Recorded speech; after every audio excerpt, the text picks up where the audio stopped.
Welcome back to action here at McKie Field at Hayden Park. Pitching change here for the Norse. They're bringing in Fry to relieve Sackenheim. And top of the lineup returns to Dylan Baker. Evan Fry trying to relieve the Norse here. Swing and a miss on a breaking ball, and it's quickly 0-2 to Baker. Yeah, in a 12-7 game, the Norse leading, probably going to use a lot more players than usual here, especially pitchers, relievers. Not just because of the runs, but trying to get some more arms in and see what they can do. 2 on and 1 out here for Dylan Baker. Fry's 0-2 pitch. This one poked in the air out to right, and Altman makes an incredible diving catch. Throw gets away, though, over at third, and moving from second to third, that's Novak. The RedHawks have second and third occupied with 1 out. 2 outs now. So it'll be a pop-up. Yeah, great play over at second by Altman. Looks like that ball might drop a little bit, but I'm not sure if the wind caught it or whatever it was. Altman able to make a great catch and just not able to make the throw back to second for the double play. He got it there, of course, but it was way too low and skipped by the shortstop, Brennan Rowe. Back up Anthony Zarlingo. He's got 2 runners in scoring position with 2 outs. You're in the 3rd inning, trying to get some more runs on. First pitch of ball, 1-0.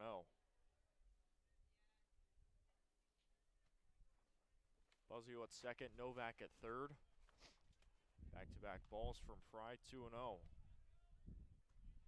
NKU leading Miami 12-7 in the 3rd. Already 19 runs, a lot of offense. The 2-0 from Fry. That skips in front, 3-0 to Anthony Zarlingo. Here's Zarlingo here. You got the green light or no? Probably not. You've got a base open, and with Fry on the mound, not really sure that his command has been great. So,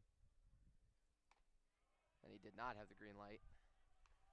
I think that's a safe call because you don't want to risk. You've got 2 runners in scoring position, 2 outs. You don't want to risk anything. And on the off chance that he puts it outside the zone, you got bases loaded for a power bat, Nevin Applewick. Strike called there, back-to-back from Fry, and it's 3-2, a full count. It's rare that you see a hour and 45-minute game happening and you're in the 3rd inning still. Fry's payoff. Zarlingo takes ball 4 downstairs. Bases are loaded for Evan Applewick, possibly the guy you want. Yeah. 375 on the average on the year, I should say. And we know that he has power in that bat.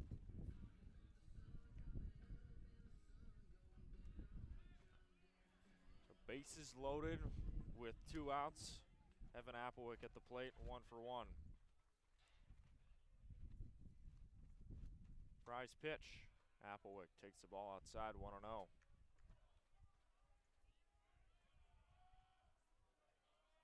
David Novak due up next. Applewick trying to bring in some more runs. The 1-0. Swing and a miss. Applewick going for the fences there, and it's 1-1. Yeah, Applewick had 11 home runs last year. 43 games played, 36 started. He's 4 already this year in 8 games.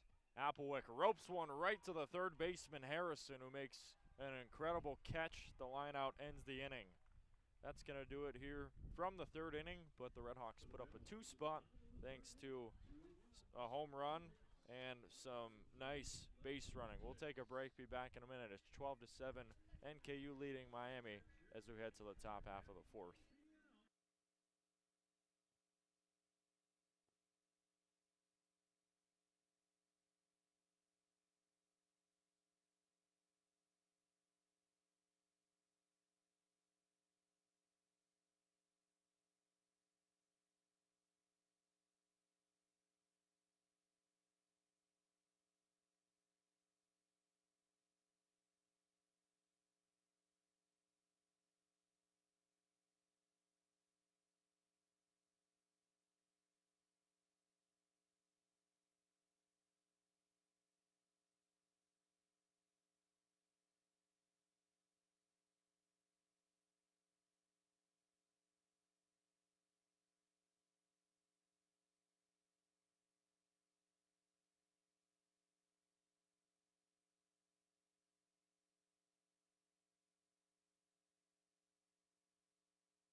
back here at McKie Field at Hayden Park in Oxford, Ohio. Miami RedHawks taking on the Northern Kentucky University Norse.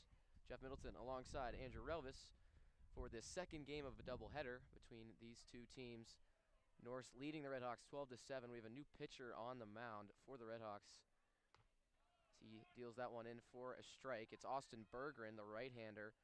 4.1 innings pitched, 6 hits, 6 strikeouts, 16.62 ERA for the junior from Olathe, Kansas. Went to Johnson County Community College before transferring in. He deals another strike to the number 8 hitter. It's Jake Altman, who made a great play in the last half inning, but was unable to convert a double play, nonetheless showing off his fielding skills. Bergeron deals that one outside for a ball. It's 1-2 on Altman. Yeah, hopefully with Bergeron here, he's just all business. He commands the tone, and the RedHawks get a quick inning.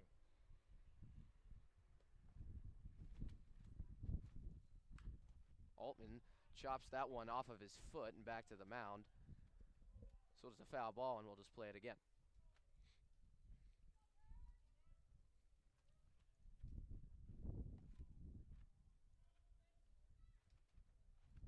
Altman, the lefty from San Diego, California.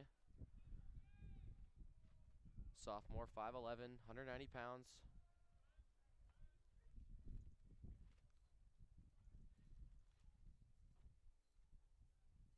Here's the pitch. Altman grounds that one up the middle. Baker makes the play. He throws to first. Applewick grabs, and that's out number 1. So a good play there from Dylan Baker. Moving to his left, our right. And a good throw to get the first out of the inning. And that's a good start for Austin Bergeron. Definitely is, and great job there from Baker, making it look easy. Yeah, that's a tougher play than many might realize, but nonetheless, Baker, like you said, Andrew, makes it look easy. First pitch just low from Bergeron, low and away, as Marcus Harrison up to bat now. Harrison swings and misses at a ball low. First strike 1, 90 miles per hour on the gun for Bergeron. Harrison also made a great play at the end of that second inning. He swings at that one and fouls it back to the screen. 1-2's our count. With one out here in the top of the 4th, we appreciate you being with us here on Red Hawk Radio. Always a great day for some RedHawks baseball. The lights are on here as the sun is setting. McKie Field at Hayden Park. Always love coming to this complex. As Bergeron deals that one outside for ball 2. Got a night game. That's right. This will be the first night game that I will have ever been to or called here at Miami. So first time for everything. We get to see a lot of offense as well. The 2-2 from Bergeron is dealt for strike 3 called. Harrison goes down looking. A great pitch off speed from Bergeron to get the second out of the inning. So 2 quick outs, something that we have not seen at all through the first 3 innings of this game. And Bergeron has put himself in a good spot, but now facing the top of the order, it's Tyler Schoenfeld, the center fielder, who's 2 for 3 on the day. Yeah, Schoenfeld, the guy you don't want to see with bases loaded, but bases are clear. You wouldn't mind another RBI, or excuse me, another single. Yeah, fortunately, if things do get out of hand, Bergeron has some room to work, but obviously don't want to get to that point to begin with, as his first pitch was dealt low between the legs of Novak, the catcher, for ball 1.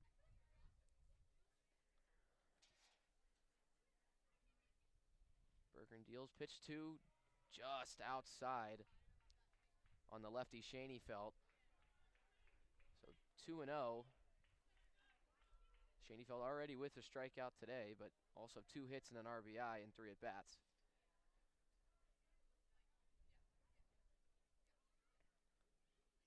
The 2-0.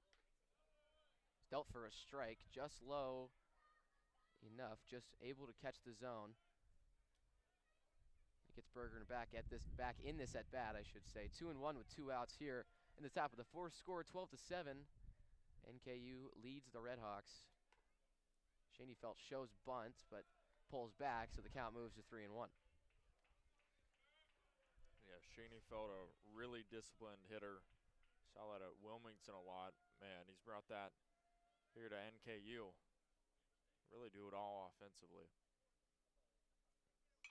That one is swung on and fouled high to the left side. Looks like it's going to be out of play, and it hits the roof of the J. Hayden Baseball Center and bounces over. So nothing that Ryan Novak can do out there in left field. And count moves full with 2 outs here in the top of the fourth. This is the 4th at bat in 4 innings for Schoenfeld. At the top of this Norse lineup, surely getting their at bats in this game. The 3-2 from Berggren, swung on and missed. That's strikeout number 2 for Berggren, and strikeout number 2 for Schoenfeld on the game. A great inning in relief for Austin Berggren, and the RedHawks are coming back up to bat, down 5 in the bottom of the fourth. You're listening to Miami Baseball on Red Hawk Radio. Stay with us.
Back here at McKie Field at Hayden Park in Oxford, Ohio. Sun setting down low here in southwest Ohio as David Novak and the RedHawks looking to come back from this 5-run deficit. 12-7 is our score. Miami down to the Northern Kentucky University Norse as Evan Fry retakes the mound, and Novak on the first pitch shoots that one to right field. It'll junk in for a base hit.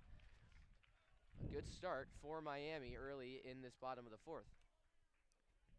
Yeah, certainly is. I've loved their response ever since that 2nd inning. They saw that 8-0 scoreboard, and they've only put their foot to the metal.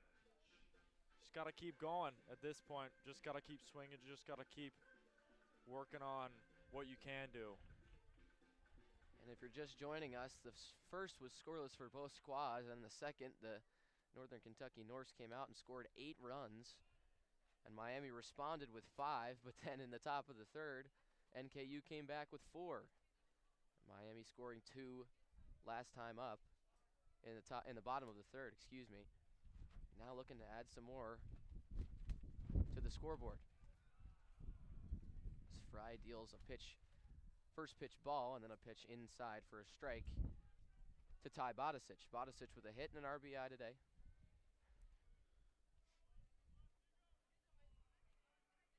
David Novak on first, not really a big lead. That one is hit to third, play is made to second. Throw to first is not in time, so only 1 on the fielder's choice by Harrison. A good throw nonetheless, was kind of fading away from second base, able to make that play, and Marcus Harrison gets 1 out for his pitcher Evan Fry, but Bodicic beats it down the first baseline and changes places with David Novak. Yeah, it's not the end of the world. A double play certainly would have felt like it, but you know, you can rebound from this and see what Jake Verlack can do. Already reached on twice with 2 walks. Verlack stares at the first pitch as ball 1.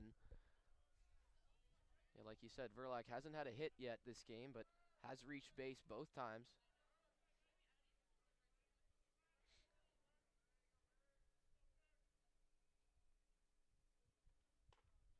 Pitch from Fry is in for a strike, 1-1. We talked about it before, but Bodicic not a guy that's going to be stealing many bases. Still a guy that can beat out a good throw, though, as Verlack skies that one. It's high in shallow right field. Altman is under it, and he makes the routine grab for out number 2.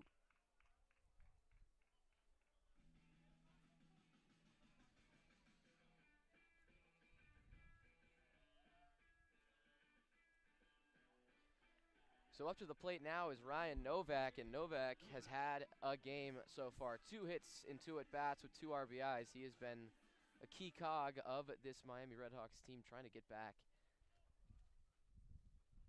into the lead. First pitch from Fry is a ball. 1-0 on the sophomore left fielder. Batting average up to 263 now. That's definitely the Novak that we know. Yeah, it came in with a sub-Mendoza line batting average. His second pitch is also a ball on the outside. 2-0.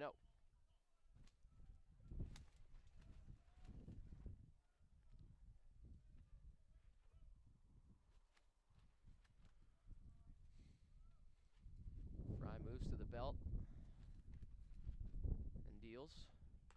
That one's just on the inside, or outside corner, excuse me, for a strike. Great location there, 91 miles per hour out of the right hand of Fry.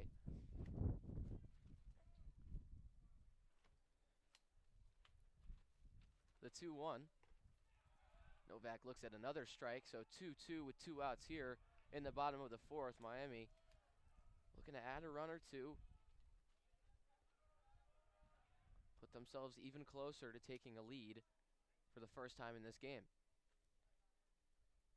The 2-2, Novak chops that one foul and into the, or off the fence, I should say, of the Norse bullpen. And we'll do it all over again. Yeah, Novak, he's definitely going to swing if he see a pitch he likes. We've already seen that success happen today, 2 for 2. Could be 3 for 3. The 2-2 once more is outside, so count moves full. 3-2, 2 outs. Dominic Krupinski on deck, 1 for 2 on the day. Krupinski playing third for Brian Smiley and the RedHawks today. The 3-2 is swung on and shot high into shallow left field, and play is made by Brennan Rowe to end the inning. So the RedHawks go scoreless as well in the 4th. Score remains 12-7 here in McKie Field at Hayden Park as we move into the top of the 5th. Norse coming up to bat. You're listening to Miami Baseball on Red Hawk Radio.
Welcome back inside McKie Field at Hayden Park here in the top half of the 5th inning. We appreciate you for tuning in. It's NKU 12, Miami 7. We've now officially reached the middle inning. First pitch, that is outside for a ball. It is Austin Bergeron in his second inning of relief, facing off against Logan Davenport, Gabe Miranda, and Jake Pollock. Part of this NKU order. 1-0. In there for a strike, and it's 1-1. Bergeron in his last inning, all business, retired the side in order in the 4th inning. Second scoreless frame for NKU in this game. That one misses low and away, 2-1.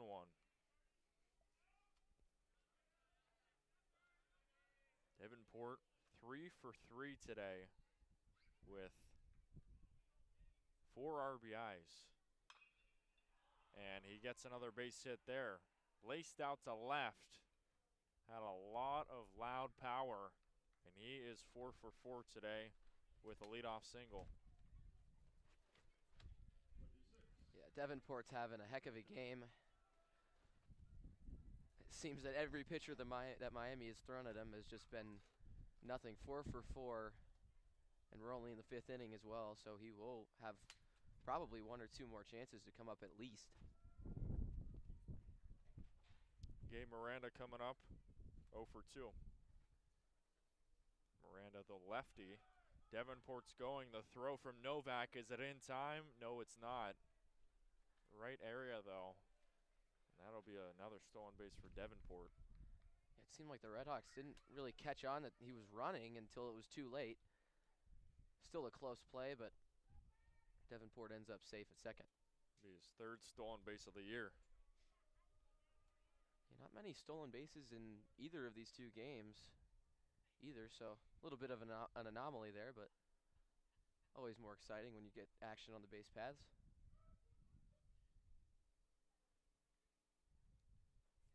Bergeron's 1-0. In there for a strike, 1-1.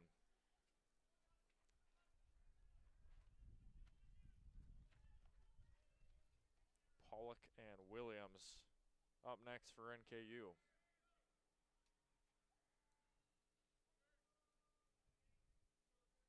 One. Sneaks in there for a strike, and it's 1-2. Big pitch there from Bergeron. Ahead here, trying to finish the deal.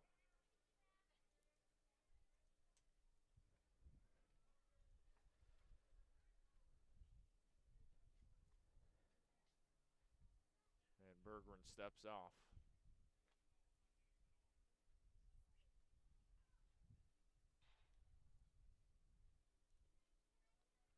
We're going to get a little meeting here. Interesting. It's Bergeron, Novak, and then home plate umpire. Maybe a pitch comm issue? Could be. I'll say Bergeron's messing with his left wrist. I'm not sure where exactly. Or maybe it's a. I'm not sure. This is interesting because no coach has come out to the mound at all. It's just Novak and the home plate umpire. That's Stephen Miller.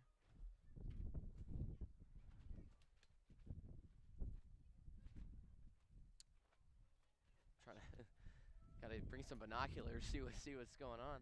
Nonetheless, I mean, looks like everything's okay. It's not Bergeron's throwing arm, so no injury-related things. So that was the meeting, whatever that was, and bring it back to Miranda versus Bergeron. Interesting. Yeah, it must have been a pitch comm issue, or maybe the wristband. I don't know. I don't think I've ever seen that. 2-2 now. He missed on Miranda. Yeah, I believe it was because Bergeron keeps looking down his left wrist. It must have not a cheat sheet or some sort, or a pitch comm or a cheat sheet, something on that black band on his left wrist. Tapper over to third past the diving Kroprinski.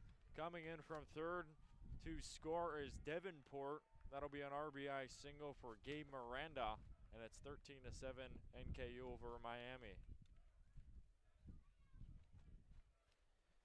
That was ripped on the left side.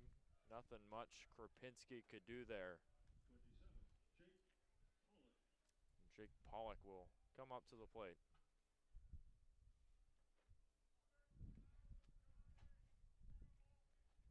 Over 2 hours of game, and we're only in the 5th inning. Both games have been pretty long. The last one was about 3.5 hours. Strike one called to Jake Pollock. He is 1 for 2.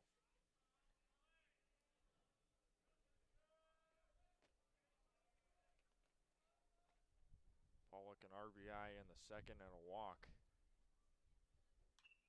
This one clubbed foul on the right side, and it's 0-2.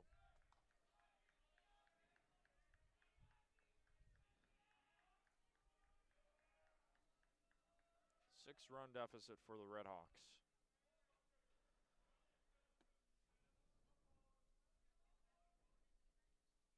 It's Miranda at first. Bergeron's 0-2 pitch. That sails high, 1-2. Yeah, a little bit of a slower start to this inning for Bergeron. Saw the last time, kept him scoreless and was really kind of a clean inning. Didn't really have much to say. Or I should say NKU didn't really have much to say. But definitely not the same here. The 1-2. That misses outside, 2-2. 2 balls and 2 strikes, no outs. Double play ball is in effect though, so depending on how this is hit, could be 2. Bergeron's 2-2. Scott in the air out to right. It'll go foul.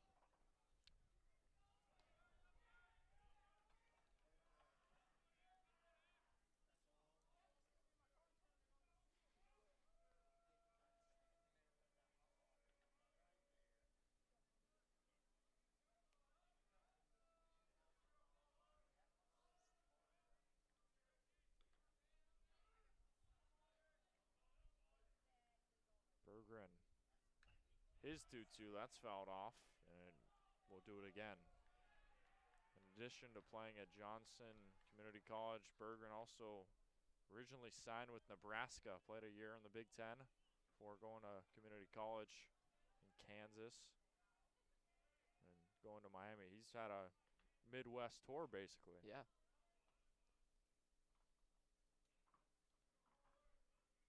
He's been around.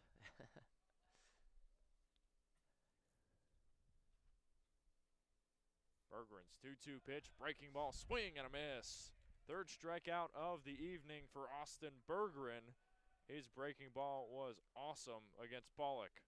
2 gone. Yeah, that's a great pitch from Bergeron. We've seen that a time or 2 already tonight. Like you said, 3 strikeouts, 90 miles per hour on the gun. Perfect location as well. So despite not settling in early enough, he's got that one. That's a big out. And here's another player that has done some damage already this game. Josh Williams, 2 for 2 with 3 RBIs. Most recently had an RBI double back in the 3rd. Also hit a solo home run. A lot of extra base power on this team. That's right.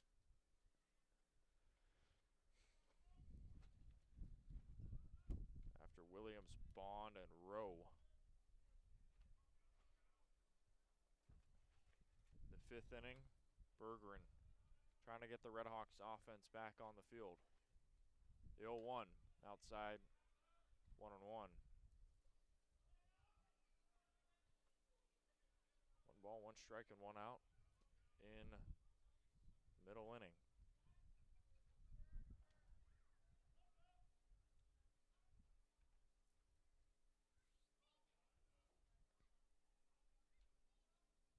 Bergeron's 1-1. This one fouled off of Williams, and it'll be 1-2. Seems to be okay. Got up in a reasonable amount of time.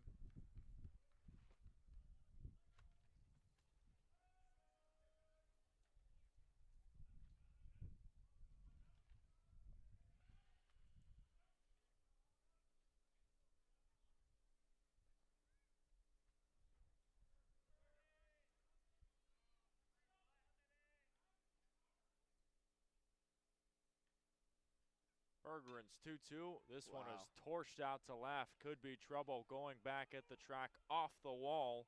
Williams makes the RedHawks pay, rounding third, heading towards home, and in to scores Miranda. A one-out RBI double from Josh Williams gives the NKU Norse a 7-run lead once again. 14-7, Norse over the RedHawks.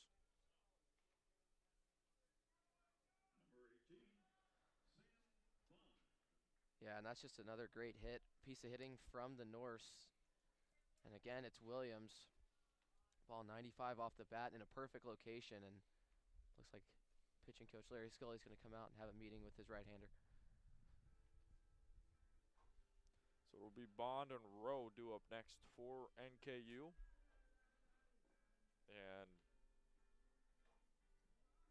we will see where this leads us. There are some arms warming up in the Miami bullpen, so Bergeron staying not entirely a guarantee.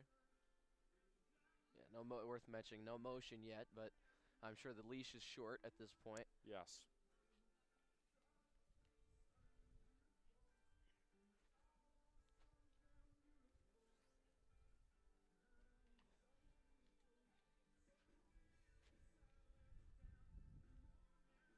Yeah, no motion of the bullpen, so gonna stick with Bergeron, and I don't really blame him at this point. 14-7 game. Bergeron's shown some good stuff. Just need to figure out how to get through this inning, and then you can address it from there. Sam Bond coming up, 1-4-2 with an RBI double back in the third. Bond trying to bring Williams home. 7-run lead. First pitch in there for a strike, 1-0. Excuse me, 0-1.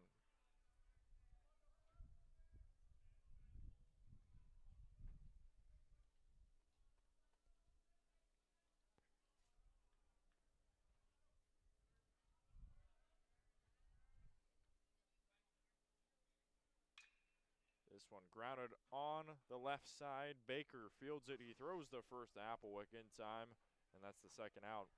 A 6-3 put out. Advances Williams, though, to third. And that's a great play. That's exactly what you need. A great response from Bergeron. Gets a ground out to Dylan Baker, who might be one of the best fielders, if not, or might be the best fielder on this team, if not one of the best on this team. Makes that play look easy. And if you're Bergeron, just need one more out here, man, and on third base in scoring position. Brendan Rowe And there he is. lines one right to Dylan Baker. What a play from Dylan Baker. Diving full extension and making it look easy. That's what we've seen all year long from Dylan Baker. That's going to do it here from McKie Field at Hayden Park. Dylan Baker showing off the glove. We'll take a break, be back in a minute, and see if Miami can get some of the runs back.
Back in action here. Bottom half of the 5th inning with Miami trailing 14-7.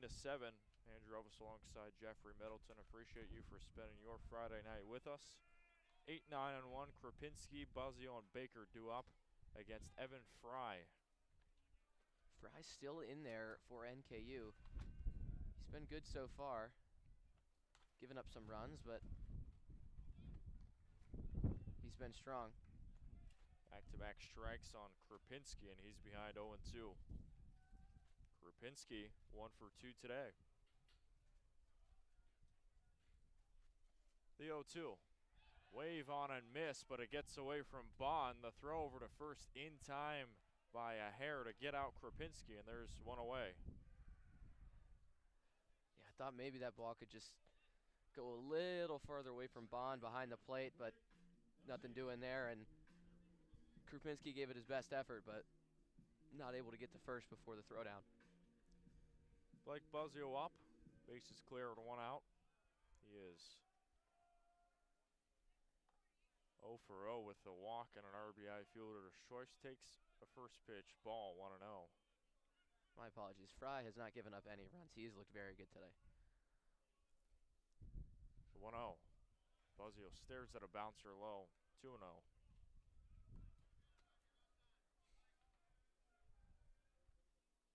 Baker and Zarlingo up next for Miami. 2-0. Swing and a miss. Fastball down the middle. Buzzio couldn't resist.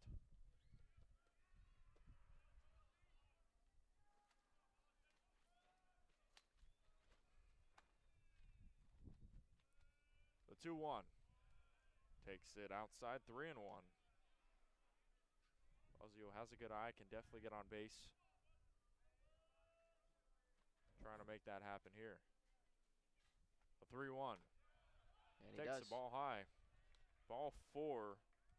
1 out walk gives the RedHawks offense some life.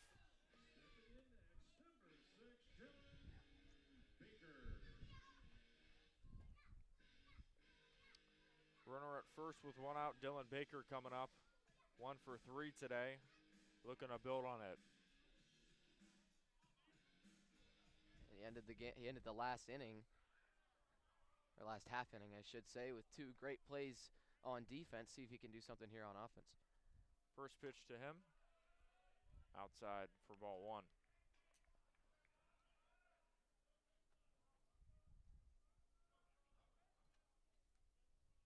Baker hits in 8 of his last 9 games.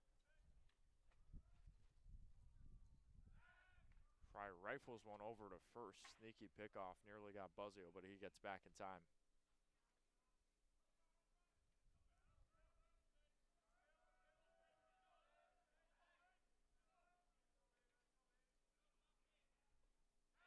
Another quick pickoff move.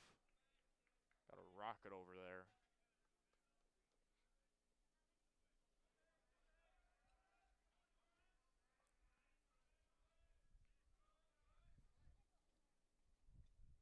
One 0 to Dylan Baker. A ball that skips low. 2 balls and no strikes.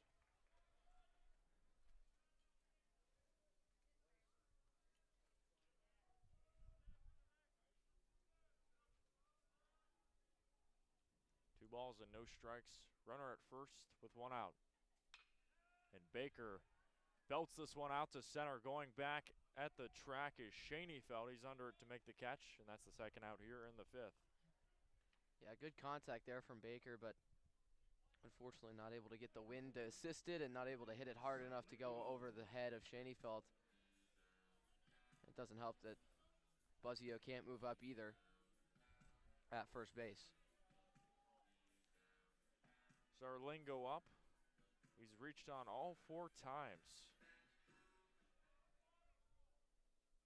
Trying to make it, or excuse me, reached on all 3 times. Looking for number 4 here. First pitch, a ball outside, 1-0.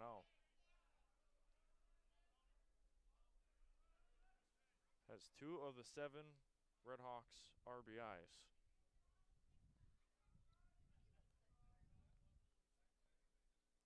The 1-0. That misses away. 2-0. Sapelwick, Novak, and Bodicic up next for Miami. Trying to make something happen. Yeah, we know that Zarlingo has the power to send a ball deep into the outfield, which would be good because Buzzio can run. We'll just have to see here as count moves to 3-0. 3 balls, no strikes, and 2 outs. Runner at first, it's Buzzio. Evan Fry looking to set him down. And he sneaks in a strike on the topper edge. 3-1.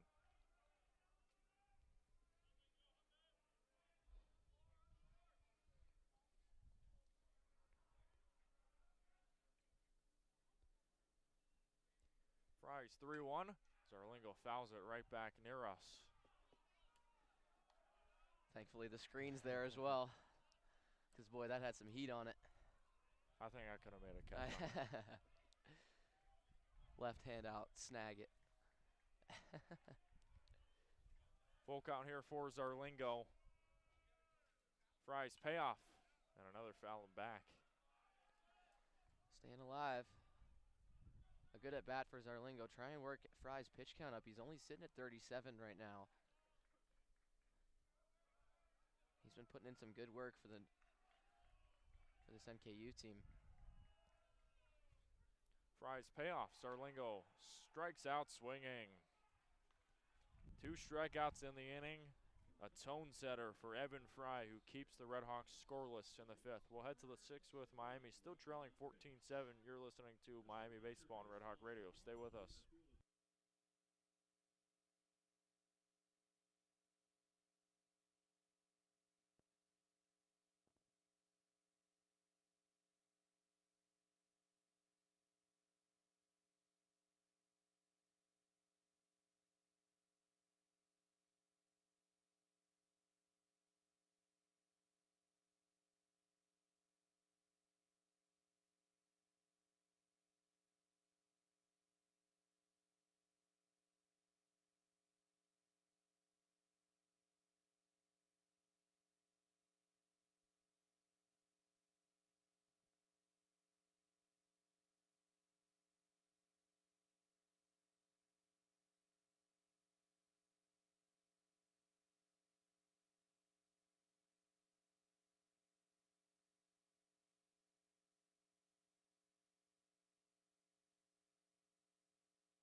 Welcome back to McKie Field at Hayden Park. We've got a new pitcher on the mound for the RedHawks. It's the lefty Nick Vardavas as we enter the top of the 6th inning. Miami trailing 14-7. Vardavas' first pitch draws an almost check swing. Third base umpire says no. At the plate, it's Jake Altman, second baseman. 1 for 3 today.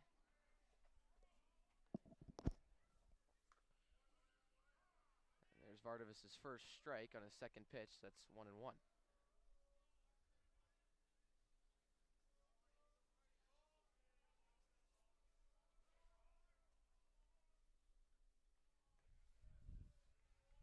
Which is dealt low and away, 2-1. Vardavas, 2 2/3 innings pitched this year, 7 hits allowed, 2 strikeouts, 27 ERA, obviously inflated due to the smaller sample size. Swing and a miss on fourth pitch of the at-bat. It's strike two. 2-2's our count on a good breaking ball, and that's where Vardavas really succeeds, is that he has that breaking ball, slider, curveball, able to use those, get some good movement on him as well, as the 2-2's dealt and chopped foul. The Norse first base coach has to shimmy out of the way to avoid getting hit. Nonetheless, we'll do the 2-2 again. Yeah, and that breaking ball has a ton of movement. That's what makes it so deadly, but it can also be hard to control sometimes. It's a double-edged sword. That's right. Vardavas, a lefty from Uniontown, Ohio, deals here, and that one is popped up on the infield. In to make the play is Baker, and there's one out. Almost had a bad situation there, but Baker, obviously the leader of this infield, makes the play. Yep. Yeah, him and Buzzio both coming in on it. It was on Buzzio's side of the field, but Baker had a good route to it and able to make the play.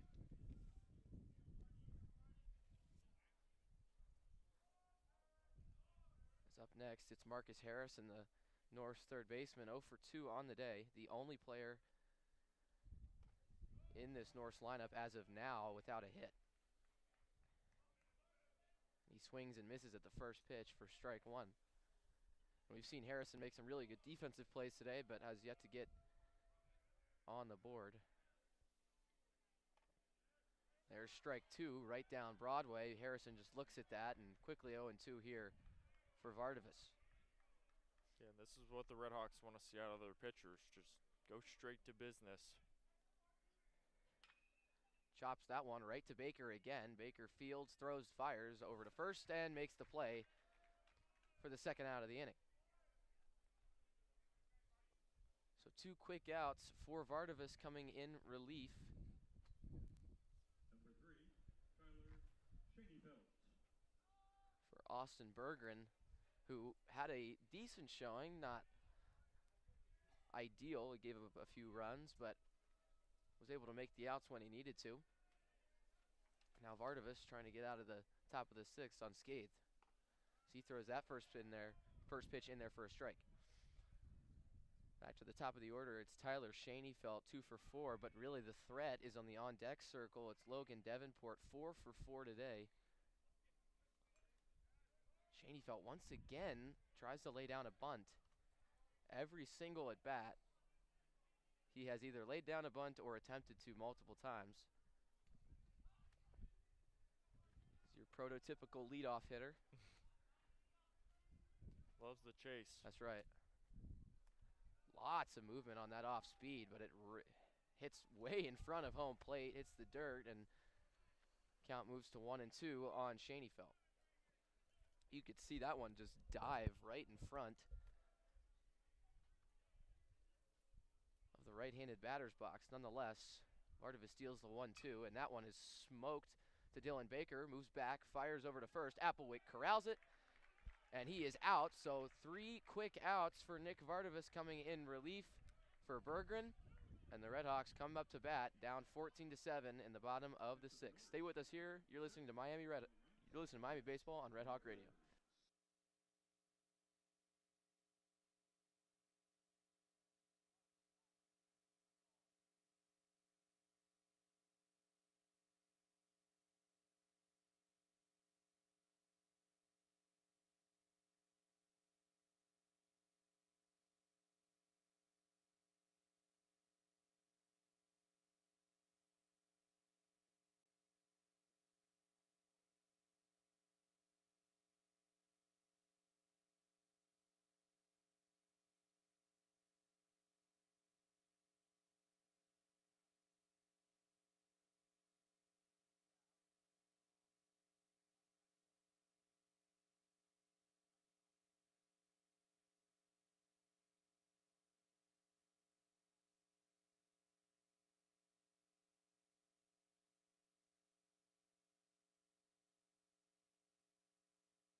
Welcome back to Oxford, Ohio, McKie Field at Hayden Park as the Miami RedHawks look to come back down 7. 14-7 is our score.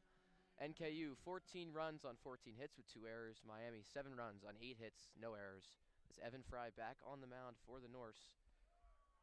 Only giving up 1 hit and 2 walks with 2 strikeouts, 44 pitches coming into this inning. Strong appearance so far in relief. It's Evan Applewick, who's 0 for 2 today. He had some chances with runners on base to make an impact, but has yet to do so. He does have an RBI on a sacrifice fly.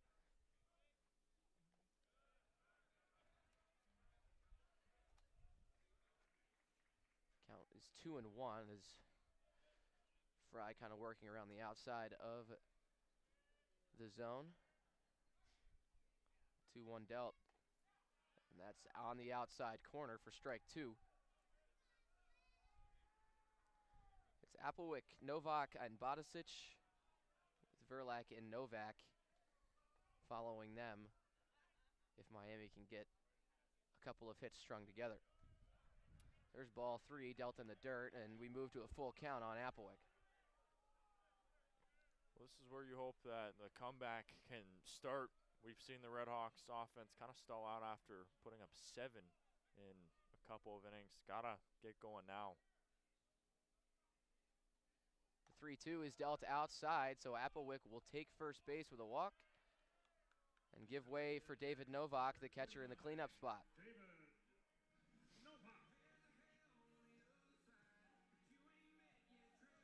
So Fry issues his 3rd walk of the day. It's really been the only thing that has hurt him.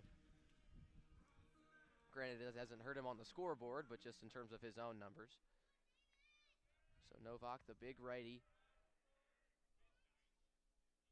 swings and misses at the first offering from Fry. It's 0-1. That was a crazy breaking ball. That had a ton of dip. Lots of movement, and Novak almost looked like he was swinging for the fences there. A big swing from the catcher. The 0-1, and that one is sent out to left field. And under it and making the play is Davenport, so not enough power on that one to get over the head of anybody or off the wall. Just a pop fly and a fly out. The way it sounded and the way it was hit initially, it looked like it was going to hit the scoreboard, but yeah, I thought maybe that there was going to be a little bit more give to it, but it kind of died in Yes. midair, which is unique considering the way the wind is blowing today. But nonetheless, it's Ty Bodicic, who's 1 for 2, up next. He stares at that one for ball 1. yeah, with the sunset too, no more shadows, which is good, but the lights also could play a factor in having trouble seeing some of these fly balls. Yep. Probably going to impact NKU more since Miami's been playing here at home a lot more. The 1-0 is dealt just outside for ball 2.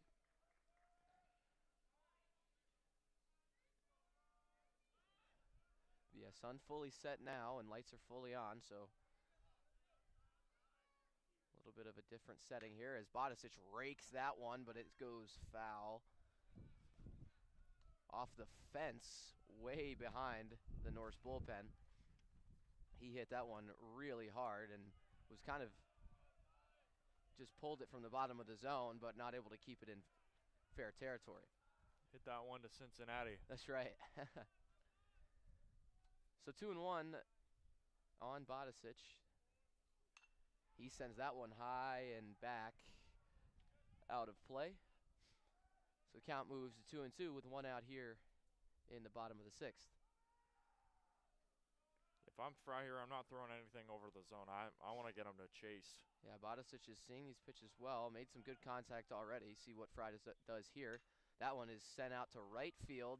Going back is Josh Williams, and a home run! A sneaky home run for Ty Bodicic. Looked like it might die in the wind, but no, it gets carried over the fence. Josh Williams was going back slow enough, thought he might be under it.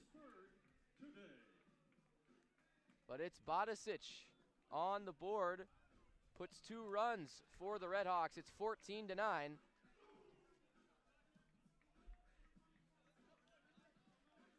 That's his 3rd home run today. I mean, light tower power, that is the prototype power hitter that you want to have on your team, and Ty Bonicic making it look easy. Yeah, that one kind of caught me off guard. It didn't look like Williams was going to have any trouble with it. And then you look up and it's over the wall. Just kept carrying. Yep. So we're going to have a pinch hitter here. Tommy Harrison. Taking the place of Jake Verlack, it'll be Tommy Harrison. And we're going to have a meeting on the mound for NKU.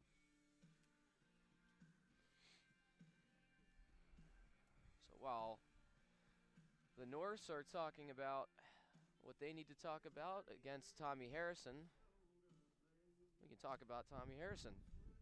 Catcher, utility man, 6'3", 220 pounds, redshirt sophomore from Cleveland, Ohio. So he is a big force in that left-handed batter's box.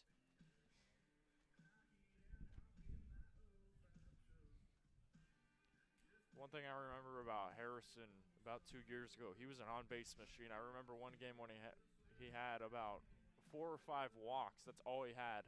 He is an on-base machine, just like Ryan Novak, who conveniently is coming up. I think that's what Brian Smiley wants. He wants base runners, and I'm all for it. Go add an on-base machine on top of an on-base machine. And we're also going to get a new pitcher here. So Fry, despite having a good outing, gave up that 2-run homer, and now he was yanked for MJ Castaneda. Castaneda, 5'10", 200-pound righty from San Jose, California. He's a sophomore, true sophomore.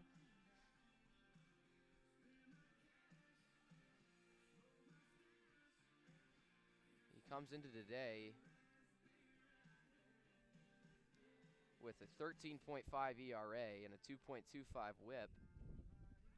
Only appeared in 1 game so far this season, 1.1, or 1 in the 3rd innings pitched, I should say. Gave up 2 runs on 3 hits, one of which was a double. No homers and no triples yet for the righty. So 2 new faces, both on the mound and in the batter's box.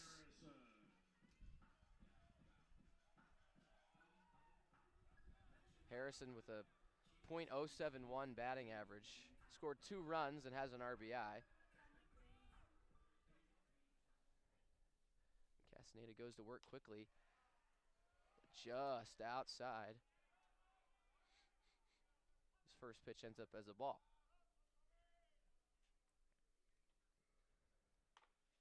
Castaneda throws outside again, 2-0, and he is working quickly. He gets right back on that mound.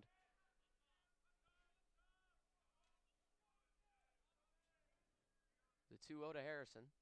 He swings and sends that one high into shallow left field. Coming in on it is Davenport, and he makes the play for out number 2.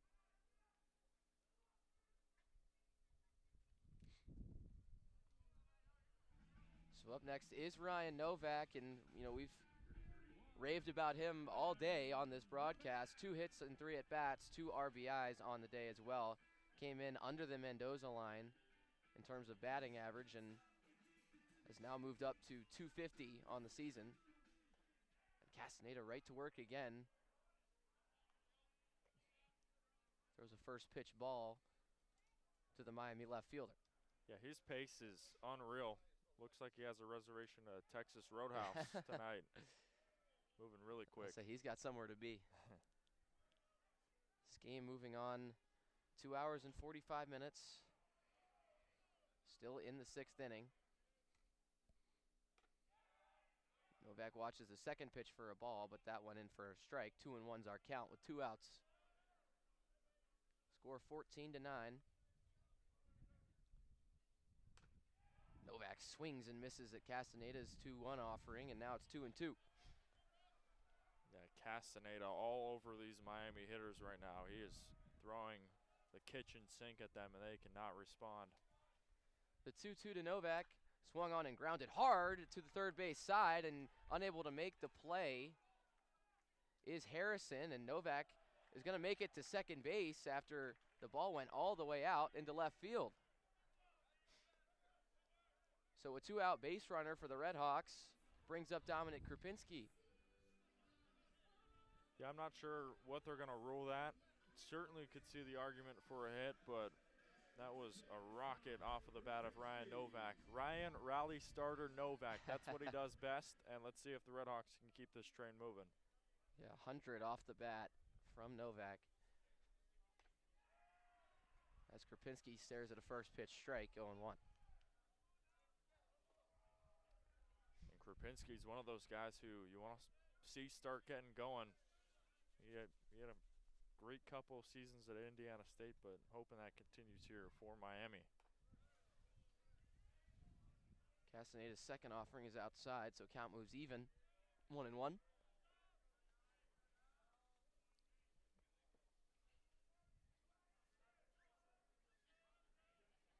The 1-1 into Krupinski.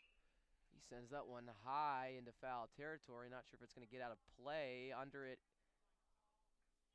is Davenport, but he's not able to make the grab.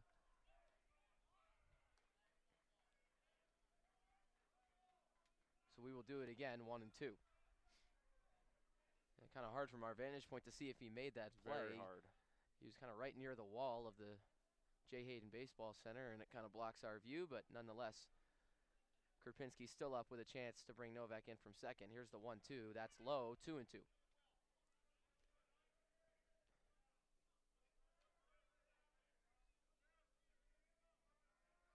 So once again, it's 2-2 with 2 outs here. Krupinski looking to bring in Novak from second. He grounds that one through the right side of the infield, and he will. Ryan Novak being waved home. It's going to be a close play at the plate. He slides, and he's safe.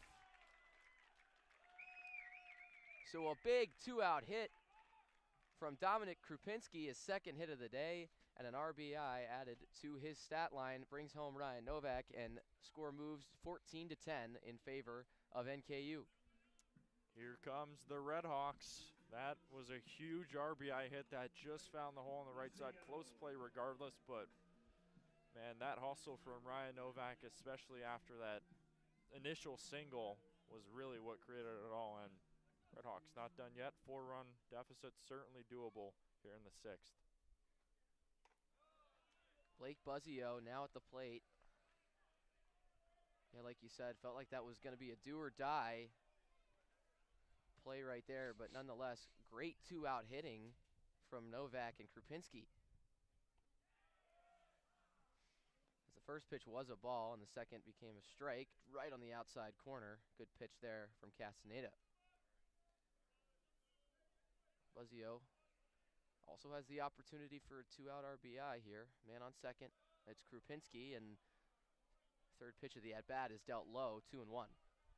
Yeah, and the way Castaneda's moving, you honestly would take that just based off of how quick he's moving. Sometimes these pitches aren't always accurate, and you will absolutely take a walk. Third pitch, or excuse me, fourth pitch of the at-bat is a ball as well, so count moves to 3-1. And Buzzio is the 9-hitter in this lineup, so up next in the on-deck circle is Dylan Baker. The 3-1 is smacked into center field. It's going to be a base hit, and Krupinski's being waved home. So another 2-out RBI for the RedHawks, and Krupinski crosses home plate to make this score 14-11. Great piece of hitting there from Blake Buzzio. That is just what the doctor ordered for this RedHawks team.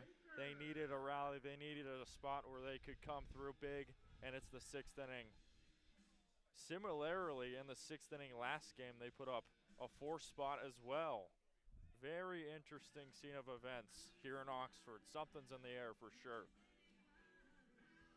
So we got a meeting on the mound here. There is action in the Norse bullpen. We'll see if there's going to be a move. It's a lefty up. Not sure who it is. Too far for us to see.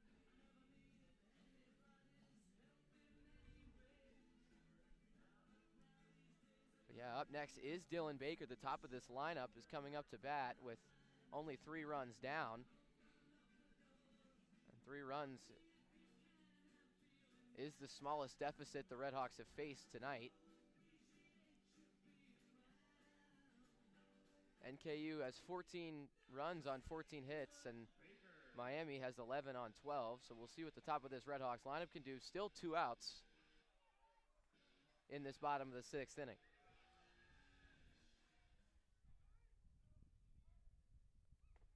Dylan Baker stares at a first pitch ball on the outside, 0-1-0. You don't have to get hits here. Base runners do the same job. That's right.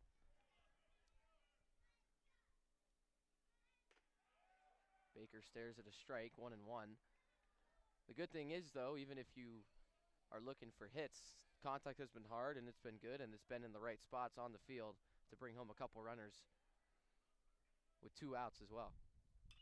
Baker swings and fouls that one over to the right side, and that will be out of play. So 1-2 is our count with 2 outs, and Baker looking to either put himself on base or bring Buzzio home from first. The 1-2 inside on Baker, but he's able to bring the hips around and foul it out. So Baker staying alive here with 2 outs, just as his predecessors have done, starting with Ryan Novak. 7-hitter in this Miami lineup. Baker pokes that one into center field, and that'll dunk in for a base hit. That's going to be more. Buzzio's going to come home from first. Baker's rounding second. He's going to make it into third with a triple. And just like that, the RedHawks are down 2 runs. 14-12 is our score. Tyler Schoenfeld made the dive, but was unable to come up with it. And just like that, a great piece of hitting from Dylan Baker brings up Anthony Zarlingo, and Baker's standing on third with a triple.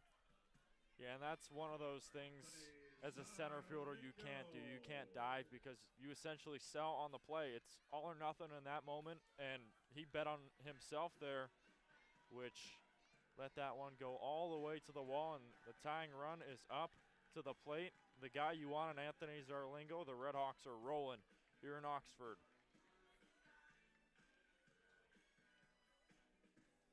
And we are getting another meeting on the mound. And there's going to be a pitching change here. So after 5 runs, including a Bodicic 2-run homer, and some 2-out rallying from Ryan Novak, Dominic Krupinski, Blake Buzzio, and Dylan Baker at the top of the RedHawks lineup. It's time for a new pitcher. It's going to be Bobby Bartlett for the Norse, and Castaneda is hitting the road, Jack.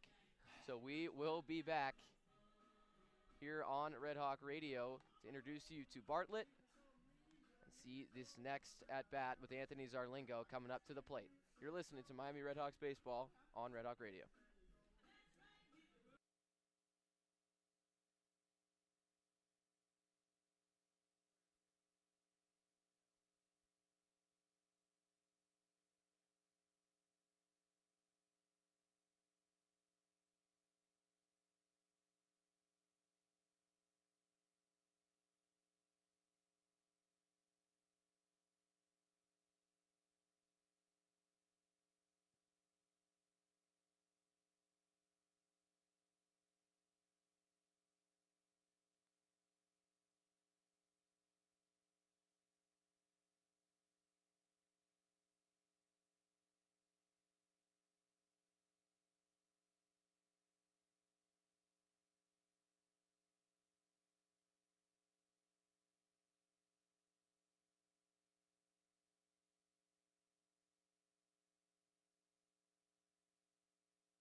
back here at McKie Field at Hayden Park. Anthony Zarlingo trying to continue this two-out rally going as Dylan Baker with a huge RBI triple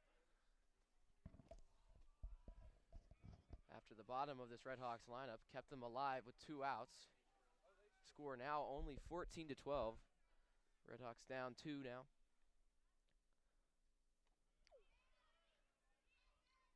Zarlingo almost got plunked. Looked like he just stepped out of the way.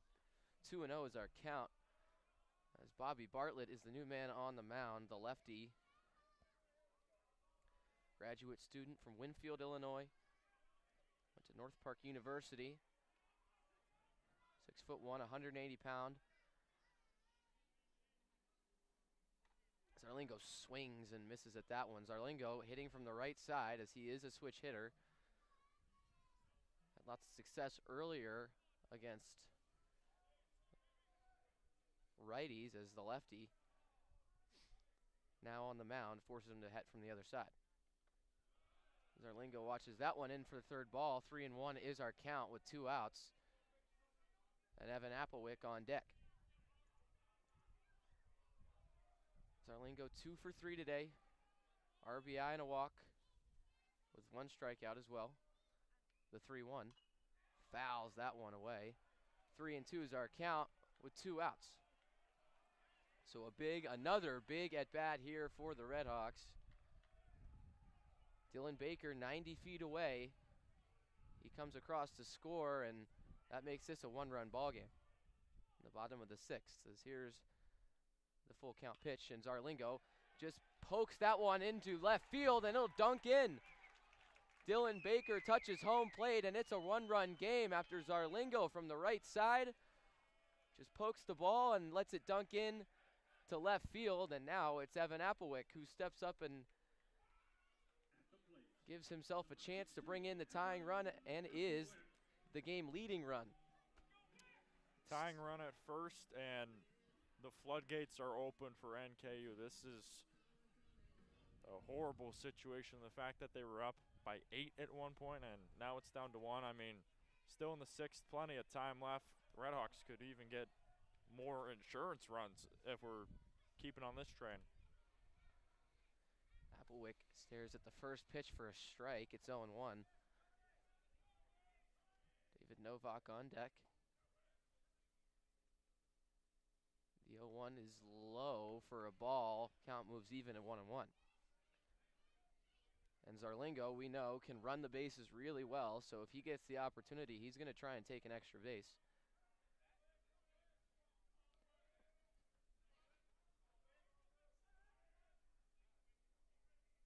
Applewick 0 for 2 today. RBI and a walk.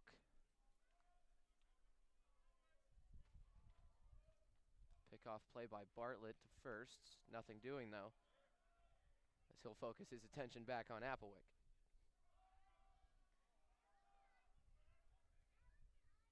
The 1-1 is swung on and hit hard, but way out of play, foul. But man, that's a big swing from Evan Applewick, and just not able to get it headed in the right direction. It's a good sign, though. Yep. So 1-2's the count. Zarlingo at first takes a relatively large lead. The 1-2 is outside to move the count to 2-2, and this is familiar territory with the RedHawks. This inning, multiple hits have come 2-2 with 2 outs. So we'll see what Applewick can do here. Miami down only a run. The 2-2 is high for ball 3.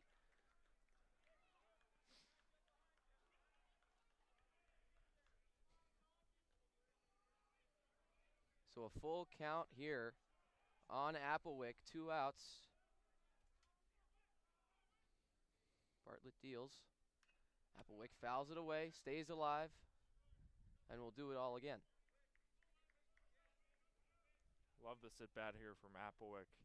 Not going down without a swing, no pun intended, and he keeps going. I mean, he embodies this RedHawks resiliency.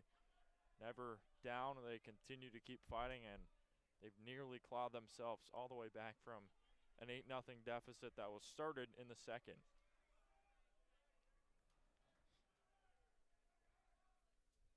So the 3-2 to Applewick does not happen as Bartlett makes a move over to first just to check on Zarlingo. Maybe buy himself a little bit extra time as well.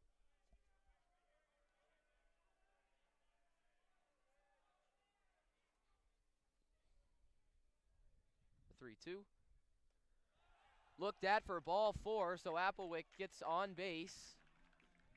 And we'll bring up David Novak with 2 men on. So the leading run is now standing at first. And David Novak has the opportunity to put his team ahead. Needs to take off his catcher's gear before he can do so. With 2 outs, you don't want to have to go in and put on all your gear.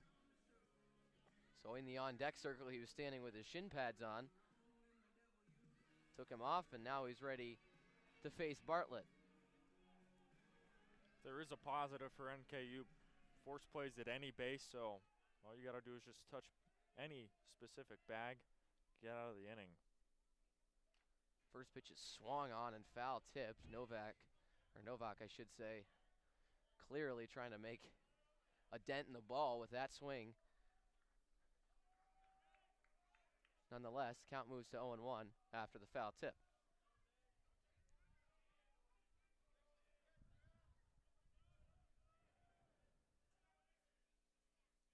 The 0-1 is dealt low, so count moves to even at 1-1, but still with 2 outs here in the bottom of the 6th. And Ty Bodicic, the next guy up. That's the guy you don't want to see.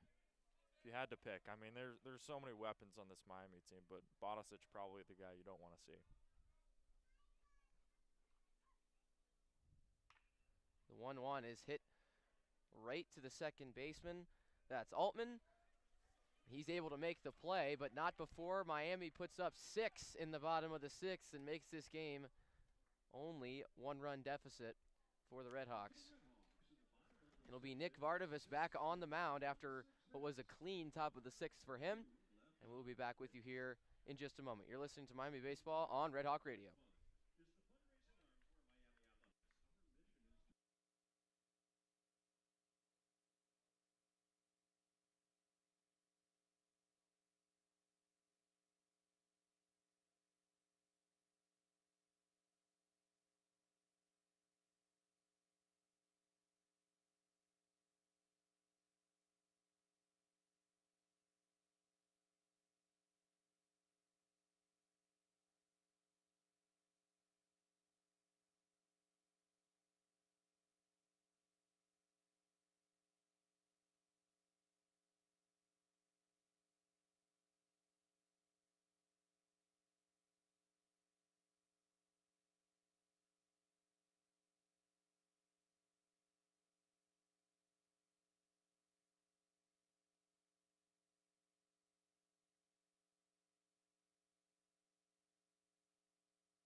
Welcome back to action here in McKie Field in Hayden Park. Millette Hall is right down the road. Baseball here For the Miami RedHawks, it's 14-13. This is a roller coaster of a game. It is 2, 3, and 4. Davenport, Miranda, and Pollock against Vardavas here in the top half of the 7th inning. Appreciate you for tuning in and spending your Friday now evening with us. First pitch, a strike on Davenport, who is 4 for 4. Misses there. It's 1-1 on Davenport. Yeah, easily the best part of this Norse lineup so far today. Yes. Swings through that one, and it's 1-2. Spent last summer playing for the Hamilton Joes in the Great Lakes Summer Collegiate League. So right in his backyard, basically. The 1-2 pitch to Davenport. This one hit well out to center. It'll bounce in for a base hit. Logan Davenport is now 5 for 5. Second inning, he's had a leadoff single. Yeah, not bad. You'll take that. It's pretty good. And it's interesting watching Davenport. He's been able to get the ball and play all different parts of the field, all different ways as well. Base hits, ground rule doubles. He's been super useful for this NKU team. Gabe Miranda coming up, tried for a bunt. Instead comes back and Vardavas misses the ledger. Ball 1. Miranda 1 for 3 out on an RBI single back in the 5th. In the 7th now. Do or die time for both these teams. Strike called, and it's 1-1. Gabe Miranda from Orange, California. Former Orange Lutheran Lancer. The Trinity League out there. 1-1. Vardavas fires. Misses outside. 2-1.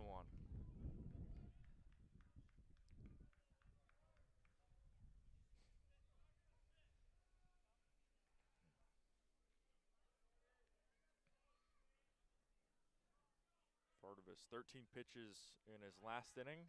Rifles over to first. Looking to Davenport.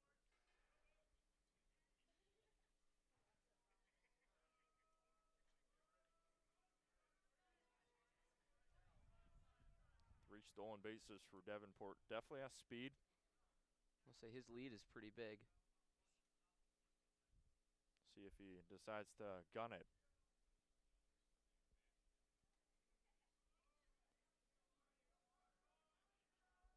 Two balls and 1 strike on Gabe Miranda. Vardavas fires. Breaking ball, swing and a miss. What a beauty that was. So much movement on that. 16 inches of vertical break. And 11 horizontal as well.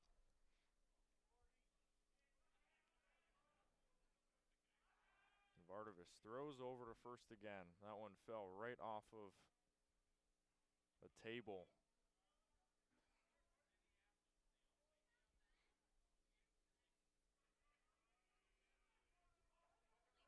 Vardavas looks over at first, fires home. This one sails low. Novak was searching to gun out Davenport, but he reaches safely. Stolen base number 2 tonight. Yeah, Novak just not able to cleanly transition the ball from the glove to his hand, and easy stolen base there. Looked like it was going to be a close play if he had made the transition as clean as he could. Vardavas looks back at second. Glances a couple more times. Fires home. Breaking ball. Wow. Strike 3 called. Vardavas' first strikeout of the evening freezes Miranda, and there's one gone here in the 7th. Yeah, not only freezes Miranda, but makes him turn. He thought he was going to hit him, and yeah, that's not one he's going to enjoy looking back on. For Vardavas, it will be, of course, but. So here's Jake Pollock. Pollock 1 for 3, an RBI single in the 2nd. Feels like we're playing 2 different games right now. Yeah, it certainly does. First pitch, a ball to Pollock. I mean, we had The fact that this was a doubleheader, I keep getting things Crazy. mixed up with the other game just because this game has been so many runs, so much back and forth. the 1-0 in there for a strike, and it's 1-1. Yeah, NKU started out with a 8-0 lead, but Miami eventually able to claw themselves back after a 6-run sixth.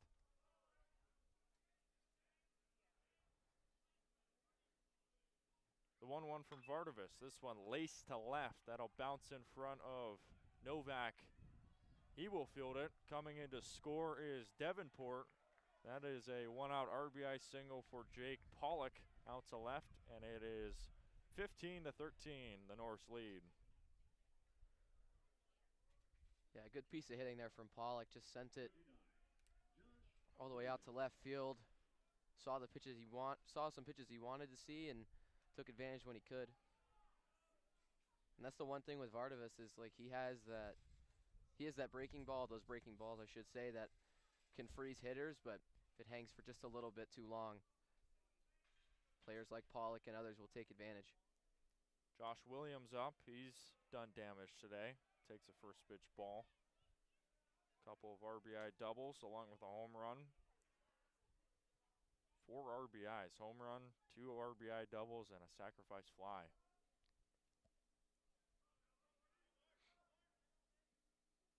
The 1-0. That sails low, 2 balls and no strikes. Feels like we won't be seeing Carson Byers tonight. Could be, depending on how it goes. Probably going to save him for potential rubber match tomorrow. Yep. The 2-0 in there for a strike, and it's 2-1. Yeah, it'll be interesting to see how Miami approaches this day off tomorrow. Likely due to rain, or I guess this game was moved up because of the high likelihood of rain, and then you have Sunday and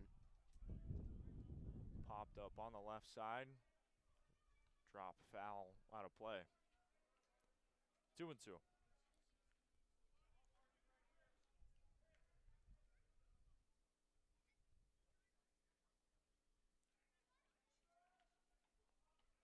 Balls, 2 strikes, and 1 out here in the 7th. Vardavas fires. This one waved on and fouled back to stay alive. Yeah, Williams is a tough customer at the plate here. 3 for 3 on the day. Him and Davenport both batting 1,000 as of this game, as of this point. Vardavas throws over to first, and Davenport is in a pickle. Excuse me, Pollock, he throws over to first in time. Buzzio guns down Pollock in a rundown, and Applewick finishes the job. 2 gone here in the 7th. Yeah, that's a huge out, because now you have Williams 2-2 with 2 outs instead of just 1 out, and yeah, good pickoff play from Vardavas and caught Pollock in a jam. Bases clear, 1 strike away to get out of the inning. Vardavas' 2-2 pitch. Hits him. And it hit him. See, that's not what you want. You got a guy exactly where you want him to be. You just got a big out, and then you plunk him. Can't happen. Nope, I'm sure Brian Smiley is coming out and seeing if maybe you it was leaned into it. intentional. Yeah, I could see it. And then we're going to have a meeting with the umpires here. Yeah, immediately out of the Miami dugout, Smiley moving his elbow up and down, saying, "Do you lean into it?" Or at least purposely put himself in the way of it.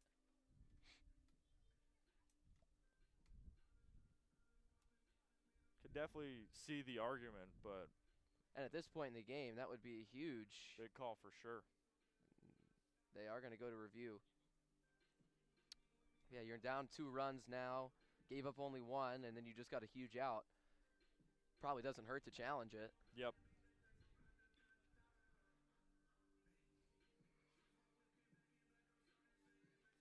I always find the replay review here at McKie Field fascinating. Yeah. Because it's like the monitor is not very big.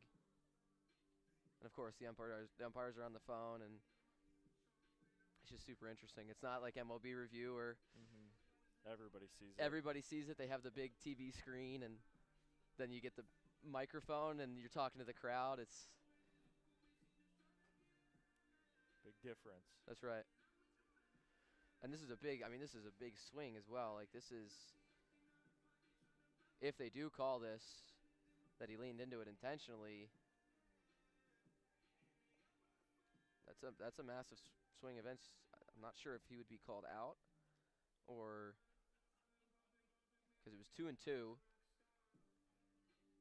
They would roll him out. I believe he would be out.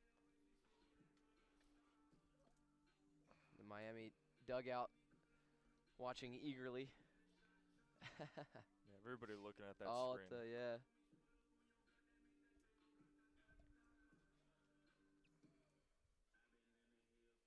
So a game that has already been long is getting even longer with the challenges. We are at 3:17. Yep.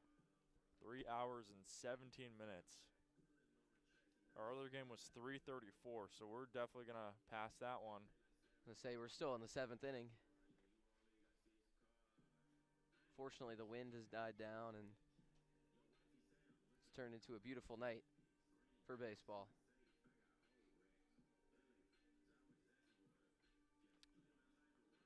We're going to have a ruling here. Now, see what this is. All right, they said he didn't Just lean gonna into it keep it. intentionally, so remains at first base. Big call, certainly, Oh, yeah, absolutely. but not end of the world. Vardavis. It'll be Vardavis against Sam Bond. Runner at first with 2 outs. First pitch. Beautiful one. Strike one. Yeah, that's a great first pitch. Set the tone for this at bat. Attack the batter, attack the hitter. Don't make him feel comfortable in that box. Second one, a little bit off there. 1-1. Yeah, just barely off the plate, but a good pitch nonetheless. That's where you want to locate it. If you're gonna throw an off speed like that. 1 ball, 1 strike, and 2 outs. Club foul on the right side, and it's 1-2 to Sam Bond.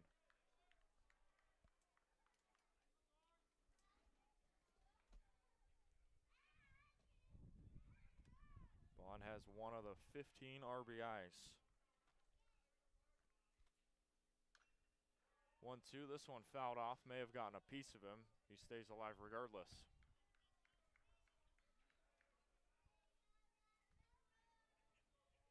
So it's Williams at first, Bond at the plate, trying to keep the inning alive for the NKU Norse.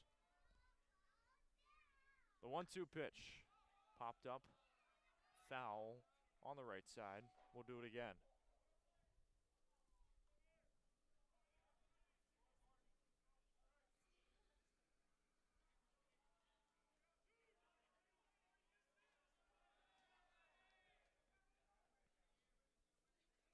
Vardavis leans in. Salmon's over at first and fires home. Skips in front. 2 balls and 2 strikes to Bond now. So we're back where we started with Williams. See if Vardavis makes any changes here on his attack at this point. Vardavis roll rifle over to first. Williams trying to juke him out a little bit.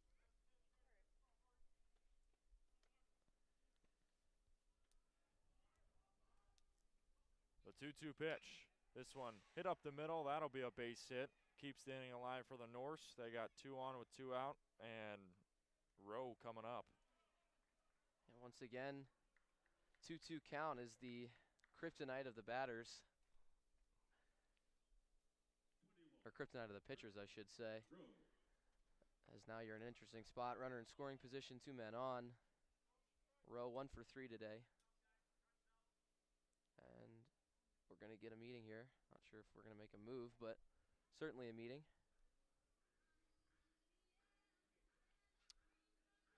It'll be Bond at first, Williams at second, and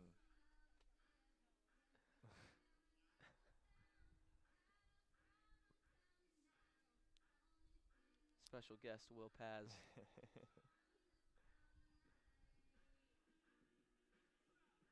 Hanging out by the broadcast booth during this pitching meeting. Larry Scully out there to talk to Vardavas, see what. And we're going to have a new pitcher. Yes, we are. Wasn't sure if they were going to make a move, but honestly, probably a good time to make a move before any more damage is done, as Vardavas' day was still pretty solid. 3 hits, 1 run that was earned, no walks, and a strikeout, but he made some big outs. He had a scoreless first inning of work. Yeah, really good outing for Vardavas. Nearly 40 pitches, locked down for the most part, and we will take a pitching substitution break. Be back in a moment here from McKie Field at Hayden Park. It's 15-13 in a barn burner between Miami and NKU. Stay with us on Red Hawk Radio.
Here in a big spot in the 7th inning. It's 2 on with 2 out.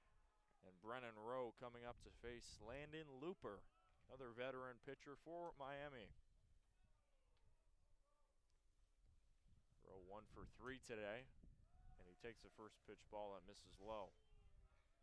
Yeah, Looper 2 2/3 innings pitched so far this season. 7 hits, 4 strikeouts, and a 16.88 ERA. Another victim of small sample sizes, but nonetheless, trying to prevent some runs from going on the board. They wouldn't be counted towards his ERA unless it was Rowe, but Bouncer gets away from Novak, and both runners advance station to station. So Williams is at third, and Bond is at second. Good news is that you only need 1 out, so double Yes. play was not really worried about the double play here. Of course, it would be nice to have a forced at any base, but they don't have that as of now. Looks like we might have a little bit of rain here. This makes things even more interesting. Looks like someone just turned on the sprinklers out here. Fortunately, we're protected, but oh, and we just got a balk. And that scores a run, so it's 16-13. Yeah, we just got the second balk of this game. And Whole lot of things going on yeah, right I was going now. to say, a whole lot of things happening right now.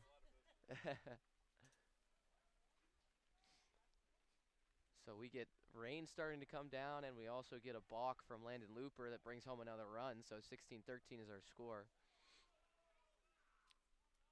Bond goes the third. And that just can't happen. Yes, it can.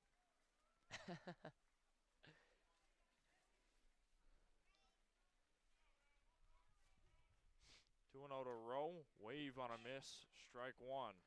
2-1 to Brennan Rowe.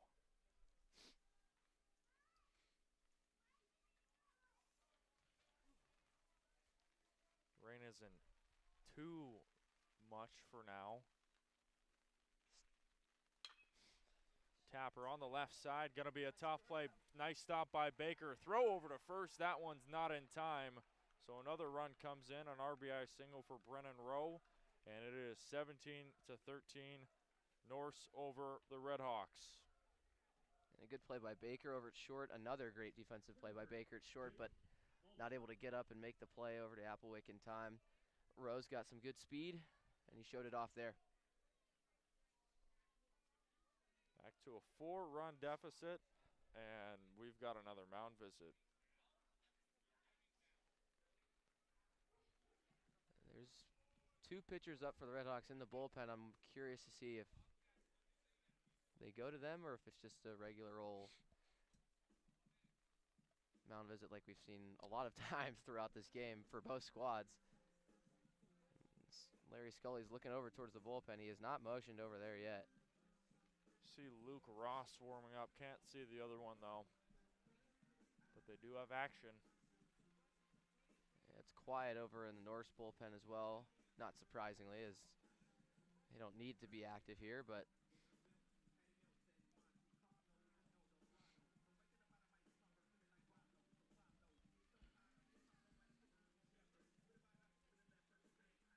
still no signal. Scully talking with the umpires now, or umpire, I should say.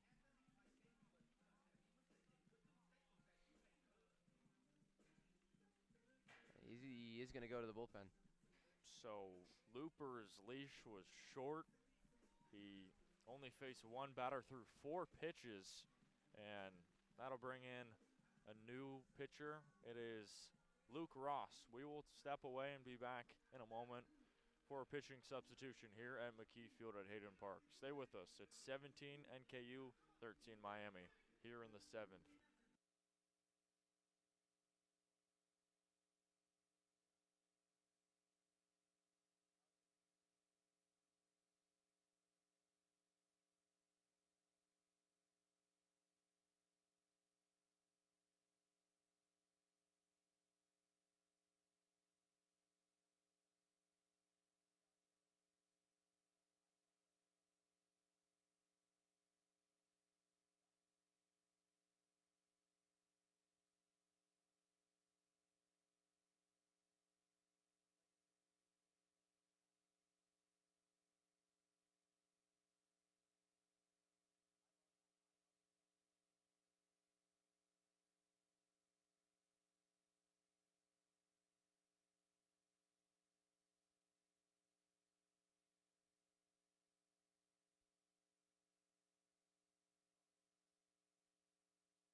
Welcome back inside McKie Field at Hayden Park for more action in the top of the 7th.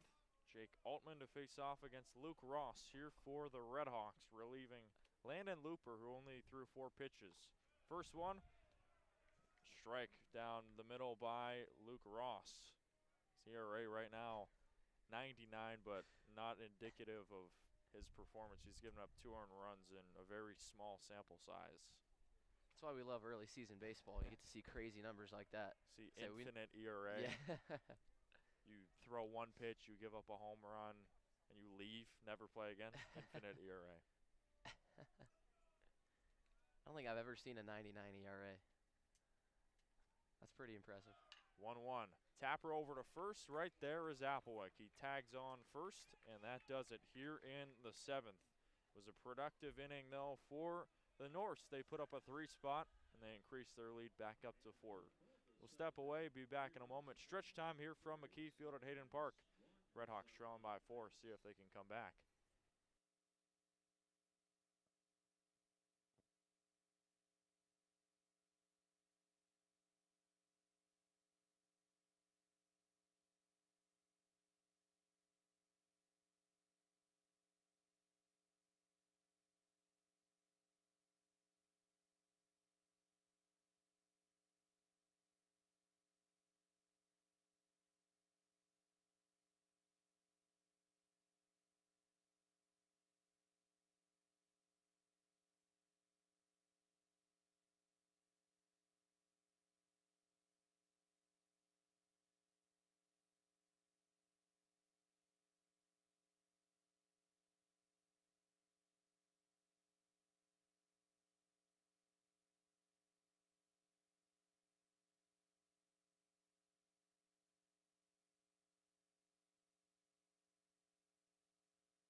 Bottom half of the 7th inning with Miami trailing 17-13.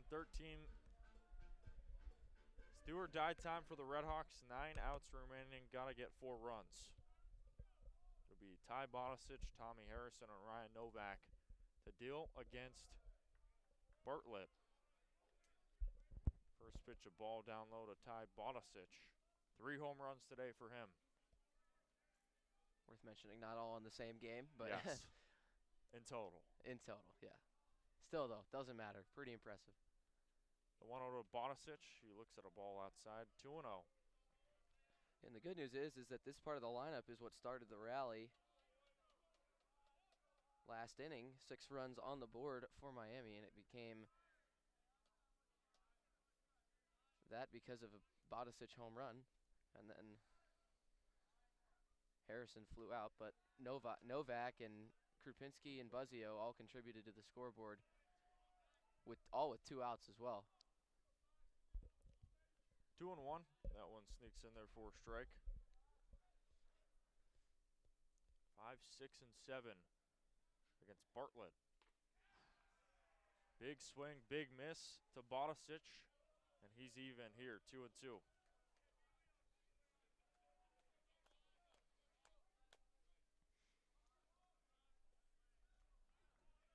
Ty Bodicic trying to get something going for Miami. The 2-2. Takes the ball high. Almost hit him. 3 He didn't move. He didn't get out of the way, I will say.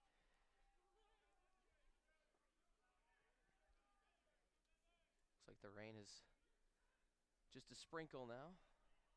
Probably for the best. Payoff. Bodicic rips one on the line out to left, and this is foul.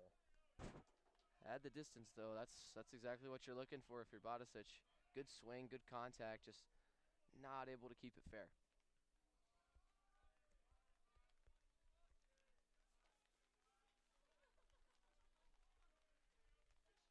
Another full count pitch coming to Ty Bodicic. 3-2.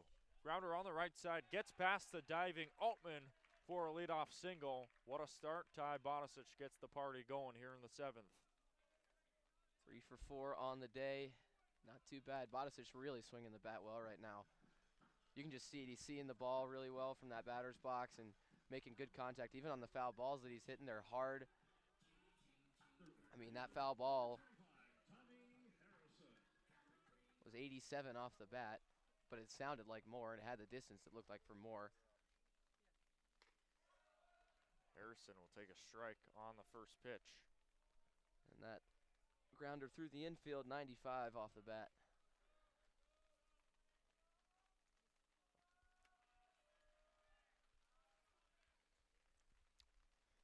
Bartlett delivers home, and Harrison swings at a breaking ball, comes up empty. 0-2. And that was a swing for the fences right there. Harrison quickly behind 0-2 on Bartlett.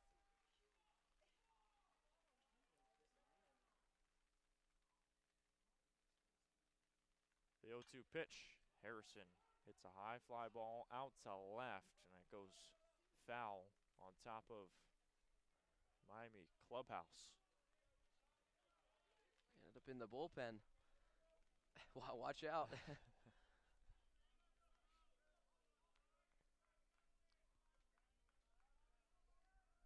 So still getting contact here. Harrison also is only his second at bat, so coming off the bench cold can be kind of hard, especially if you're struggling, and Harrison only a .071 batting average. The 0-2 pitch. That's high for a ball, 1-2. Yeah, that looked like a strike, but was not called.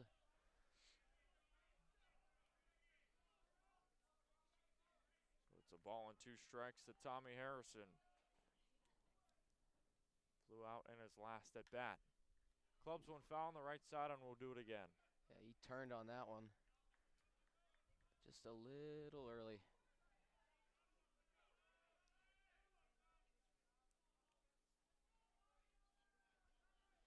Ryan Novak up next, and Dominic Krupinski right after. 1-2 pitch. Harrison stares at strike 3. Looks at a strike down the middle, and that's the first out here in the 7th. Yeah, another tough at bat for Tommy Harrison. Just got a couple good swings in, but really good pitch from Bartlett to seal the deal. As now it's Ryan Novak's turn, and Novak has had a day. 3 for 4, 2 RBIs, as well as the quasi-starter of the rally last inning. Novak takes a first pitch strike, 0-1. Got to credit both Bodicic and him for the start of that rally. Didn't get them all the way back, but got them within striking distance, and then NKU puts up another 3 in the top half of this inning. The 0-1 to Novak. He takes the ball low, 1-1. 3 for 4 today.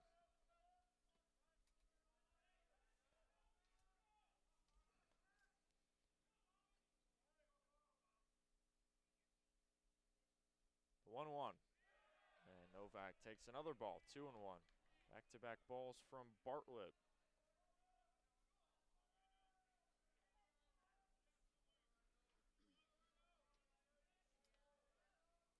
Bodicic at first. Novak trying to bring him over. The 2-1. Novak crushes one on the left side, foul out of play. Again, another at bat for the RedHawks where they've got good swings, but not able to put a ball in play. Bodicic the only one of the 2 hitters to come up so far to do that. Harrison had some good swings, but ended up striking out. 2-2. Low and away, 3-2. A full count once again.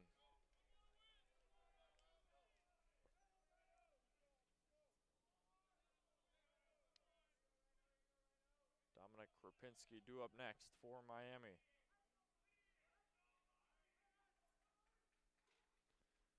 The payoff. Tap foul on the right side.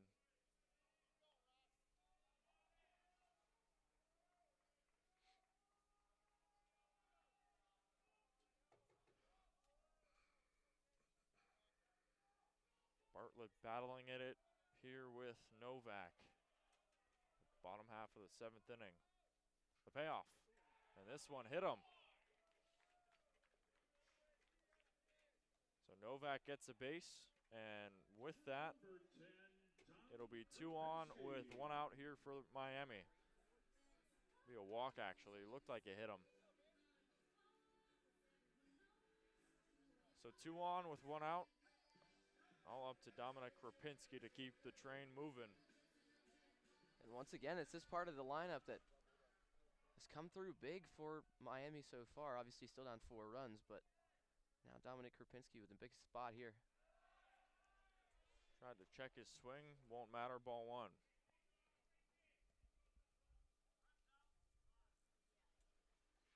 And timeout taken by the NKU pitching coach, Andrew Elliott.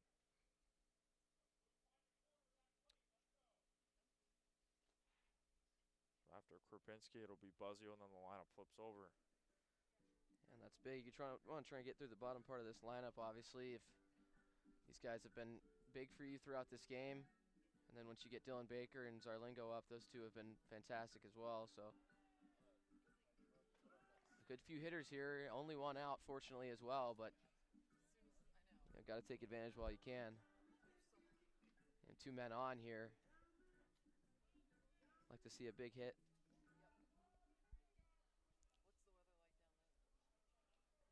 So 1-0 to Dominic Krapinski. He's 2 for 4. An RBI double back in the 6th. 2 on with 1 out. Here's the pitch. Wave on and miss. Krapinski's even with Bartlett. Yeah, that's a great pitch. Good break. Super deceptive as well. Lefty on lefty. 1-1. That floats in there for a strike, and it's 1-2. Huge one coming up from Bartlett.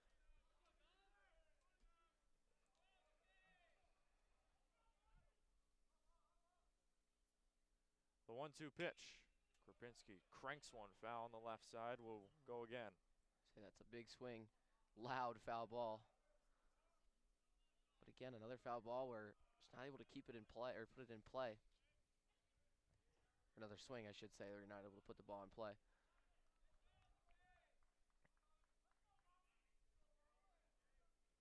The 1-2 pitch. That's outside and away, 2-2.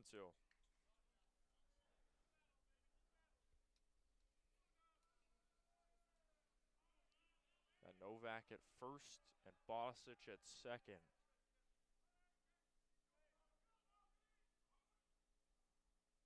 The 2-2. That misses away, 3-2. All right, you're in an interesting spot here.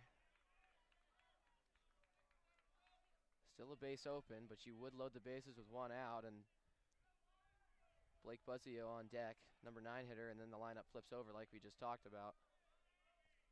See what he does here. See what Bartlett does here. The payoff. Chopped high on the right side, and it's foul. Close play there. Very close play. That would have been a big break as well for NKU. Get that second out. Potentially could make a play to first, or to second as well, to get the tag on Novak.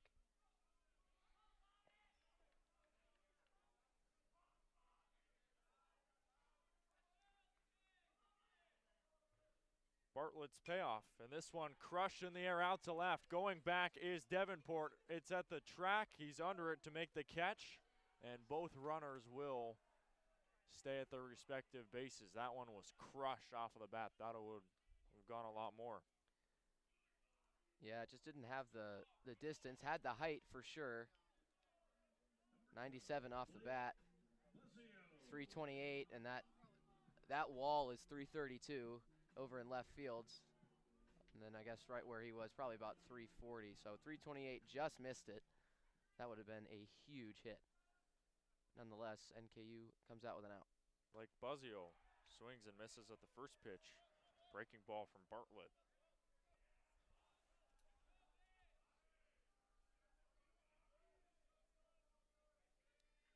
outs in the bottom of the 7th for Miami. Trying to get another rally. Strike rifled in there. Bartlett seems to be in command. That Norse dugout is loud, cheering on Bartlett. Try and get this final out. Keep more runs off the board. The 0-2.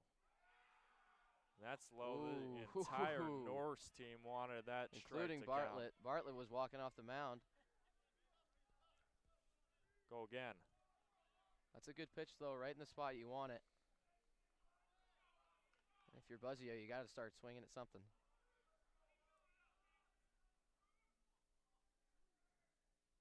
1-2 to Buzzio. And he did. Strike 3 swinging. Buzzio strikes out, swinging a huge result for Bartlett and the NKU Norse. They keep the Miami RedHawks scoreless and will head to the top half of the 8th with the same score as we entered. 17-13. Be back in a moment.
Back here for the 8th inning at McKie Field at Hayden Park. Jeff Middleton alongside Andrew Relvas. As we get set in the 17-13 game. Luke Ross still on the mound for the RedHawks. Fires the first pitch in just outside for ball 1. Up at the plate is Marcus Harrison. 3 at-bats so far tonight. No hits, but has a walk to his name along with an RBI. 2 strikeouts as well. Be Tyler Schoenfeld and the big threat, Logan Davenport, 5 for 5 tonight, and he's going to get another chance at the plate here in this 8th inning. See if he can go 6 for 6. It has been a joy to watch him tonight, I will say. Lots of fun. Hitting the baseball to every single part of the field. Different results on, I guess, other than 2 of these ground rule doubles. Ross throws in another ball, and that's a 4-pitch walk issued to Marcus Harrison, his 2nd of the day. So he will take his base, and now Ross has to deal with the top of this lineup. Yeah, that's not a way you want to start, especially with this resilient NKU team. I mean, put up 8 runs, continued to lead for the entirety of the game, and give them more ammo right there.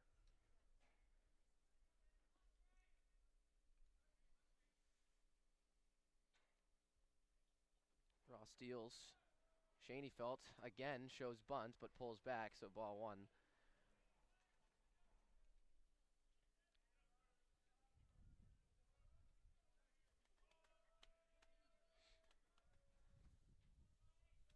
Harrison, decent sized lead over at first. Ross deals. Another bunt shown by Schoenfeld, and he pulls back again for ball 2. 6 straight balls from Luke Ross. He's got to change something.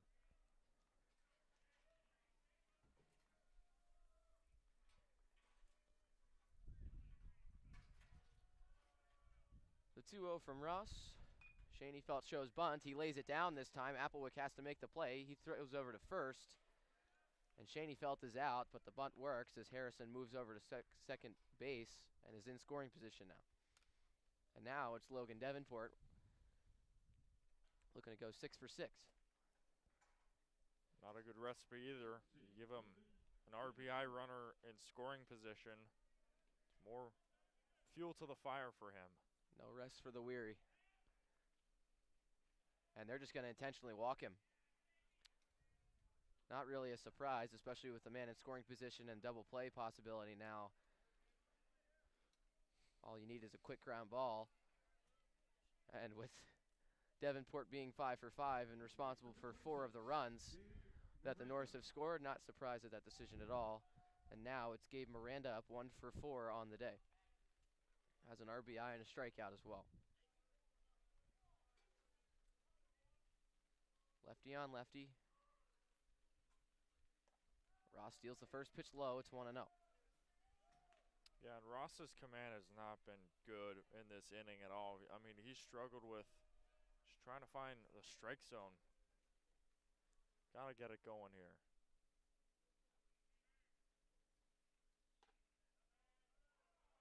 And there's a strike, 1-1. So 6 of Luke Ross's last 8 pitches have been balls, I should say. One of them was that bunt laid down by Schoenfeld, and then there was that strike. The first one he's actually thrown and had called this inning. Ross steals another ball. 2-1's the count with 1 out. Fake a couple double steals. These Norse runners love to get off the bag. No one covering first. The 2-1 from Ross is high and inside on Miranda, so count moves to 3-1, and yeah, not sure that Ross has it today. Had it for a little bit. Yeah, I mean, you think about it, he did what he needed to do when he came in, and he got the out, but had a long break. That definitely messes with some pitchers. yes. That one is hit out to left field. A good shot by Miranda just through the left side, and they're going to move station to station, and bases are loaded for Jake Pollock in the cleanup spot. Not good for Miami, but double play balls here. So even if you give up something, you could try and turn it for 2. And Larry Scully's going to make a move to the bullpen. And unlike the last time, he did not hesitate once he made his way out of that dugout. So we will have a new RedHawks pitcher on the mound when we come back, but nonetheless score still 17-13 in favor of NKU. You're listening to Miami Baseball here on Red Hawk Radio.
back here at McKie Field at Hayden Park. New pitcher on the mound is Charlie DeRoof.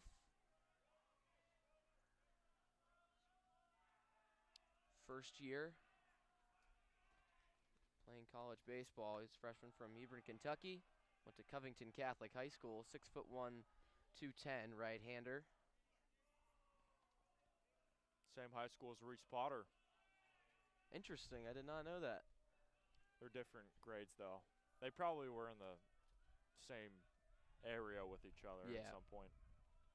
Reese Potter, the big center for Miami's men's basketball team.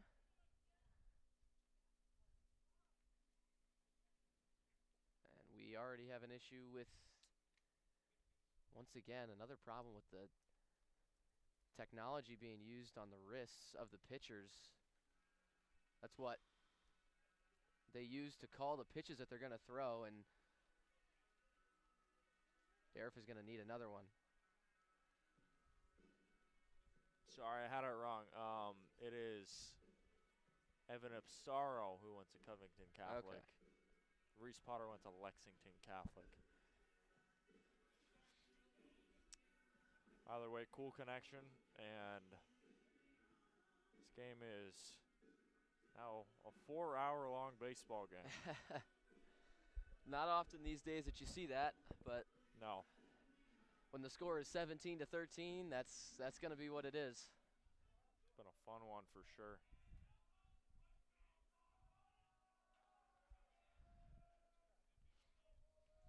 So we're back underway as the technology problem has been fixed. Jake Pollock at the plate, 2 for 4 tonight, 2 RBIs, a walk, and a strikeout.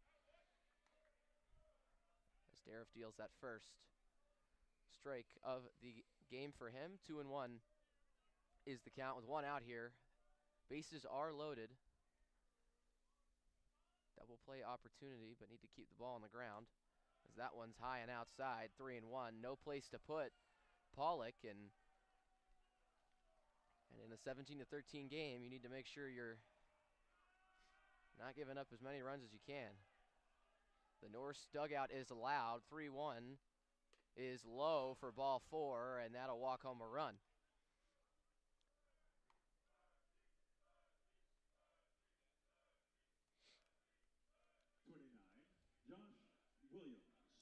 Now it's Josh Williams back up to bat. 3 for 3 tonight. 4 RBIs, no walks, and no strikeouts. Williams has been a threat, and first base was open. They might consider walking him, but they have no place to put him. Deriff throws for ball 1 against Williams. And Deriff here, he just has to throw away the scoreboard at this point. Just focus on yourself. Though you are down by 5, just need to focus on individual outs here. There's strike 1 of the at-bat. 1-1's the count. 18-13 our score. NKU 19 hits on the day, 2 errors. Miami 13 runs on 15 hits. There's a good off-speed pitch by Deriff.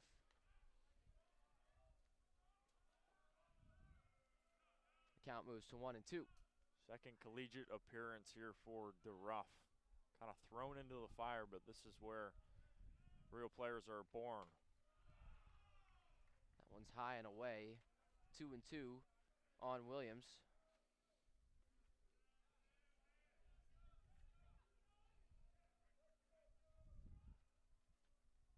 The 2-2. That one is swung on and hit foul right towards the Norse dugout. Ends up hitting the fence and bounces away.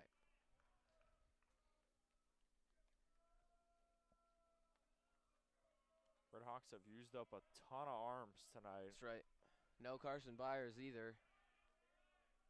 Definitely going to be saving him for Sunday. I'll say we'll see him Sunday. The 2-2 swung on and missed. Strike 3.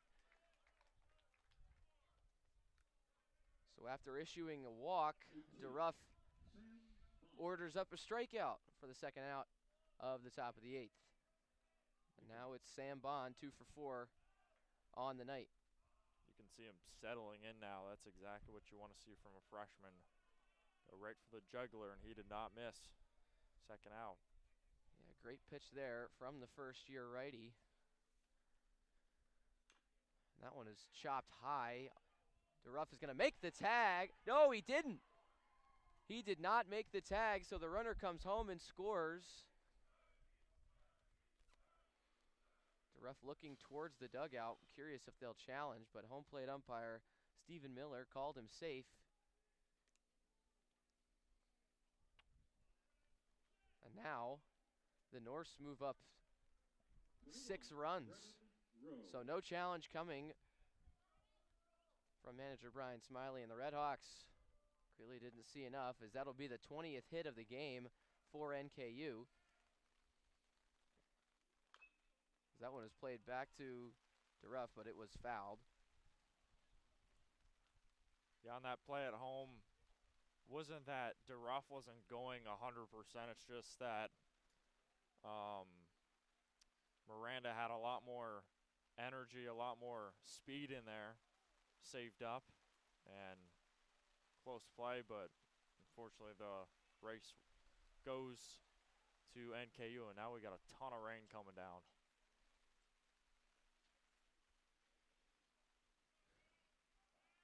So it's Brennan Rowe, 2 for 4 today, 2 RBIs, a walk and a strikeout. He shows bunt, but pulls back in time for it to be called a ball.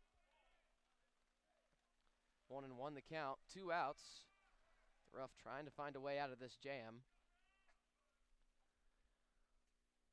As there's a ball in the dirt, but Novak is able to block it, and we'll just chase it down. No movement on the base paths.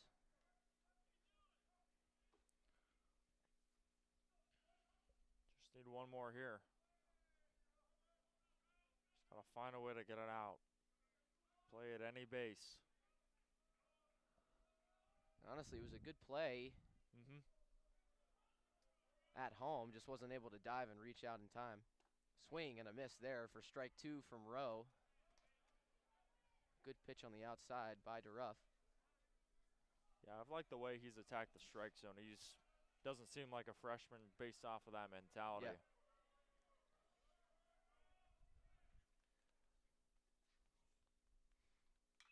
That one is fouled away, so we'll do the 2-2 again. 2-2 with 2 outs.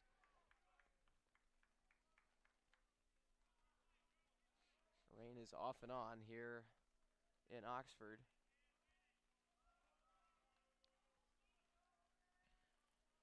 Two with bases loaded. In there for strike 3 called. So DeRuff works out of the bases loaded jam. Only 2 runs scored by the Norse in the top half of the 8th. With the RedHawks down 6 once again, going to the bottom half of the 8th inning. We will be back with you in just a moment.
back here, McKie Field at Hayden Park, top half of the Miami order coming up. Dylan Baker leading off against the new pitcher, and one that the RedHawks are familiar with. Aaron Massey, 6'2", 206 righty, 206-pound righty from Evansville, Indiana, and a Miami University transfer. Homecoming for him. That's right. First pitch is a ball, and Baker skies that one out to right field. Under it is Williams to makes the catch for a quick and easy first out for Massey. Now it's Zarlingo, and he'll get to switch back to the left side after finding a lot of success there early in this game, and then having still managed to hit from the right side, but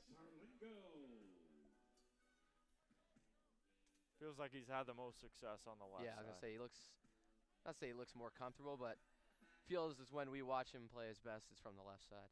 But we will see here as Massey's quick to deliver the first pitch. It's high for ball one. And there's no one more on this team who wants to win this one than Massey. Massey, this is at the top of his list for sure. Massey's second pitch is high again for ball two. Zarlingo already with a walk today. The one time he didn't get on base was a strikeout. Still hitting .423 on the season, though.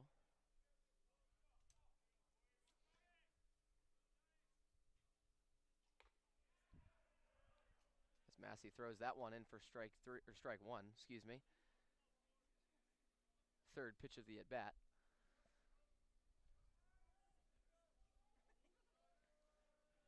RedHawks want to rally. Top of the lineup, this is where it's got to be. That one's high again for ball three. Yeah, I mean, this top of the lineup has been really good. Evan Applewick hasn't had a hit yet this game, but has gotten on base. And then David Novak, uncharacteristically, only 1 for 5. Usually these are the games where he thrives, as the 3-1 is high and walk is issued to Zarlingo by Massey.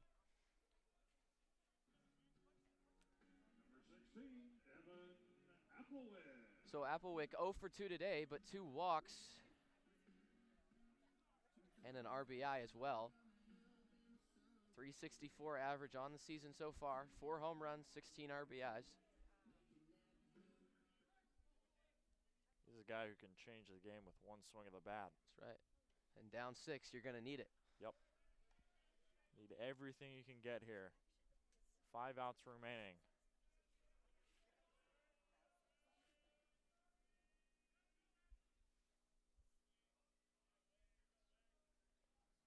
First pitch was a ball from Massey. Second is a strike, 1-1 on the outside. The Miami dugout does not like that one.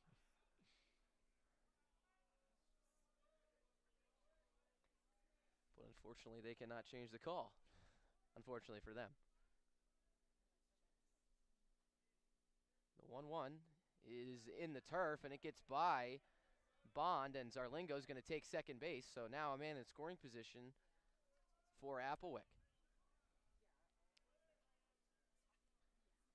And maybe we see the start of something here.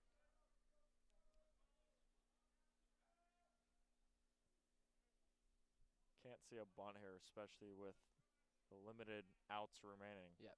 Gonna be full swinging from here on out. So that one's just low. 3-1 the count on Applewick.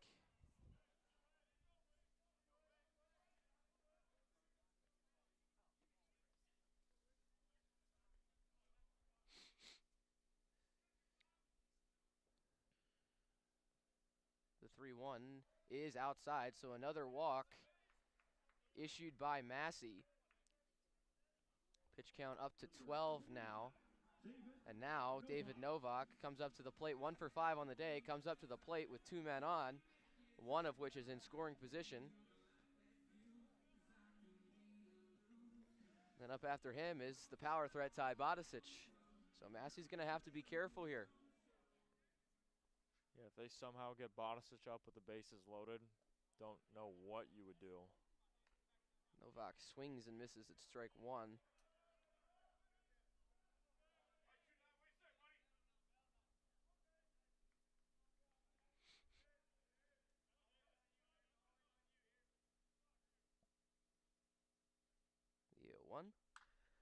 cracked out to left field, but that goes foul.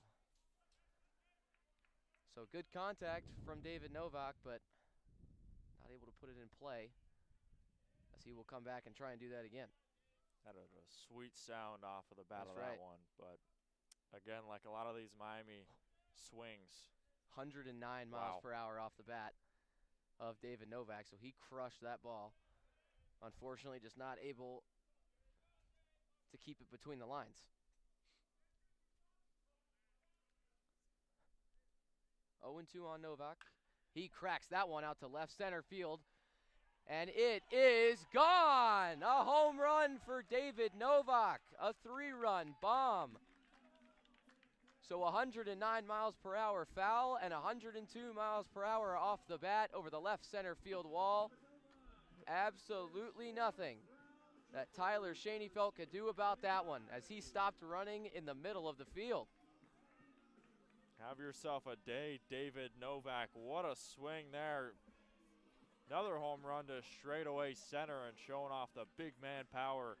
Cuts the RedHawks into 3 now. Deficit only 3. Very manageable coming up. So now Ty Bodicic doesn't come up with the bases loaded, but he comes up either way. Only down 3 now. 19-16 is our score. An absolute offensive battle here in the second game of the doubleheader. It's a boat race. First pitch is a ball.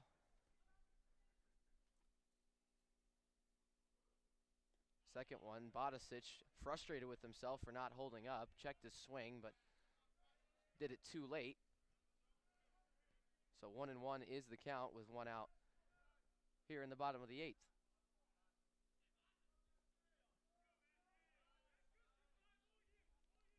The 1-1. Swung on and missed. That's a big swing from Bodicic, but all he caught was air.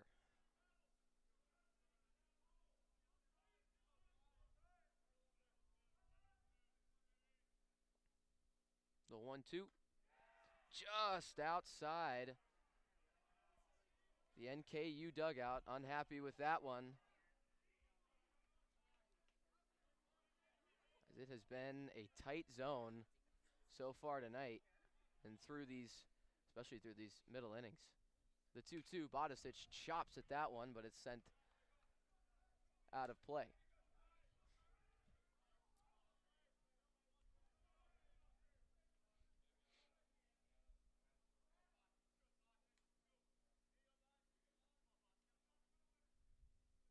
The 2-2 from Massey. Bodicic does the same thing, chops at it, and it goes foul the same direction, and we'll do it all over again. 90 on the gun on that fastball from Massey. Yeah, this is a very tough lineup for Miami. Just a ton of competent hitters. You could say the same for NKU. A lot of really talented hitters on both sides. Bodicic fouls off another one. So staying alive here with 2 strikes, only 1 out. Trying to find his pitch.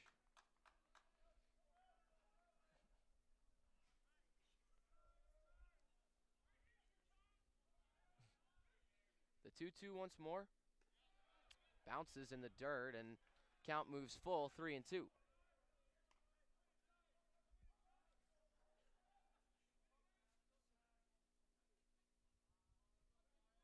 Score 19-16. RedHawks move to within 3 after a big 3-run bomb by David Novak. The 3-2 to Bodicic. That one is grounded up the middle. Great play by the second baseman Altman, but he's not going to be able to make the throw, as Bodicic is safe at first base. Kind of the perfect place to put it if you're Ty Bodicic, forcing Altman to move away from first base, and then he's just unable to complete the throw without bringing his first baseman off the bag. Yeah, 100%. It pinned him in no man's land out there in outfield, and Bodicic able to make it look easy. I mean, he's had himself a great couple of games. Now it's Tommy Harrison. Looks at ball 1 from Massey.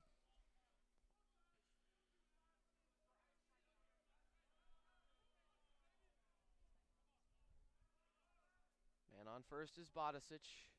Harrison came in as a pinch hitter.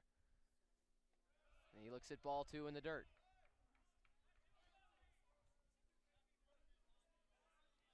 Massey currently working on 24 pitches.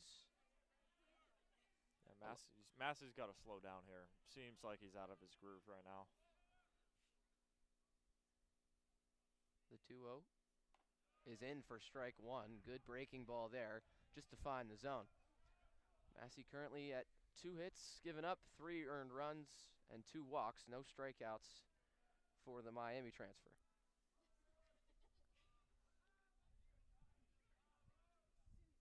The 2-1 to Harrison. He swings and fouls that one back. Count moves to 2-2.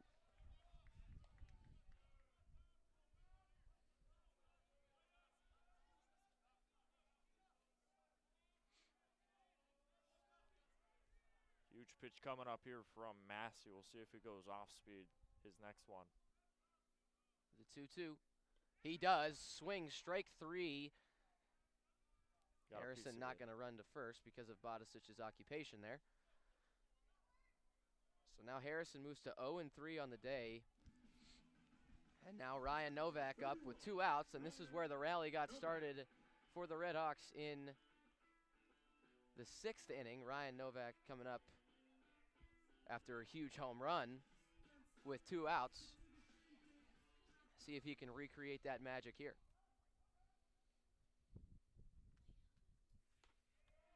He looks at the first pitch for strike 1.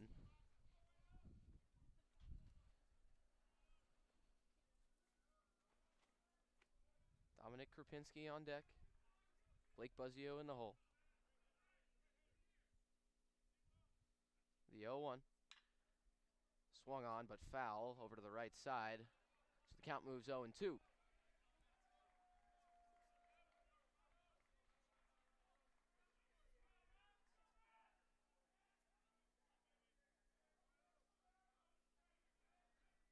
Massey on Novak.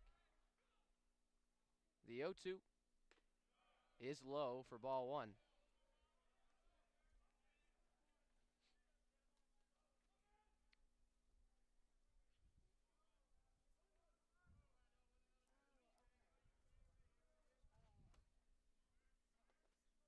The 1-2 to Novak is in there for strike 3 called. So despite a big 3-run homer by David Novak, the RedHawks are not able to put any more runs on the board as we head in to the 9th inning. And it looks like it's going to be DeRuff again for the RedHawks when we come back. You're listening to Miami Baseball on Red Hawk Radio.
Welcome back to McKie Field at Hayden Park.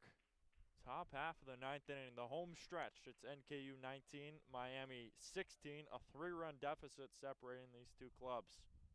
First pitch from Charlie DeRuff to Jake Altman, 8-9-1. Altman, Harrison, and Steinfeld.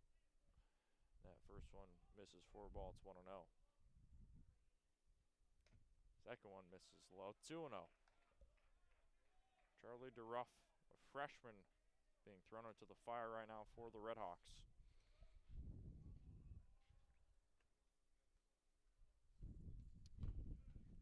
Rifles and a strike there. It's 2-1.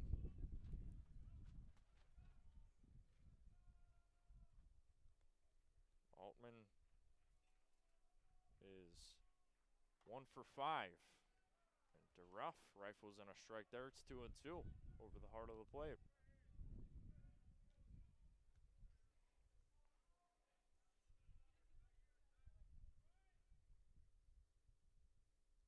The 2-2 pitch. This one hit in the air out to center. Zerlingo going over to his right under it to make the catch for out number 1. A nice running catch to keep Altman quiet.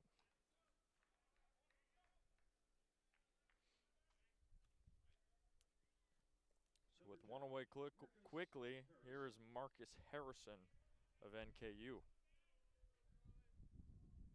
Harrison is 0 for 3, couple of strikeouts and a ground out, and he takes the first pitch for a ball. Wind picking up here. It's been pretty quiet recently, though, I will say, through this back half of the game. That was the first big gust we've gotten since the first few innings. 2-0, Harrison. Now 3-0, that nearly was a strike. Yeah, it was certainly close, right on the edge.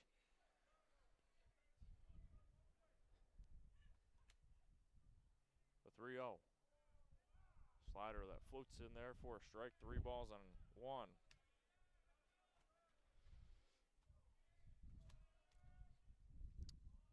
Schoenfeld, Davenport, and Miranda due up next. Tapper fouled on the left side. Krapinski throws the first in time. Krapinski to Applewick. 5-3 put out, 2 gone here in the 9th.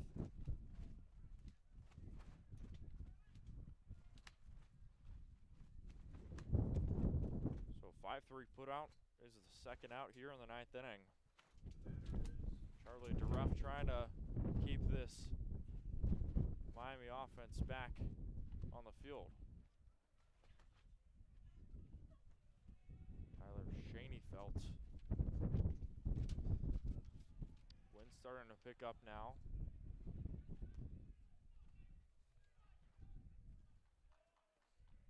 Takes a first pitch ball.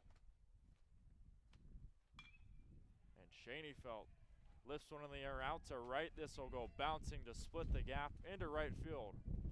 Rounding second, heading towards third, and he will slide in safely with a 2-out triple. Miami wanted the out.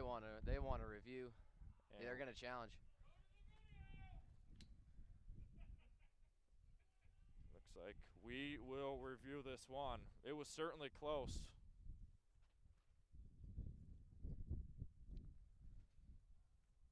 If that's out, it'll be a 1-2-3 9th for Charlie DeRuff. So we'll see. Second review of the game. First one did not go Miami's way. It was a play at home. Yep, we'll see what comes of this one. I know you kind of have to be because obviously it's your teammates, but the RedHawks were pretty quick to say that that was out, and then Coach Smiley took no hesitation and just said immediately to go to the video. Yes. Which is interesting.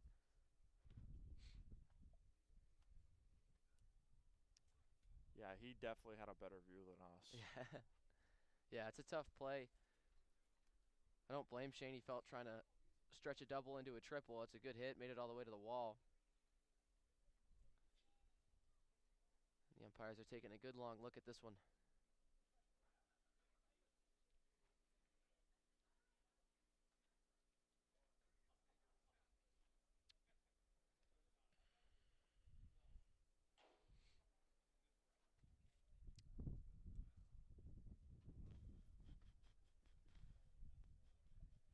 Nonetheless, 21 hits For one team. NKU. Yeah, just for one team, let alone 17 for the other.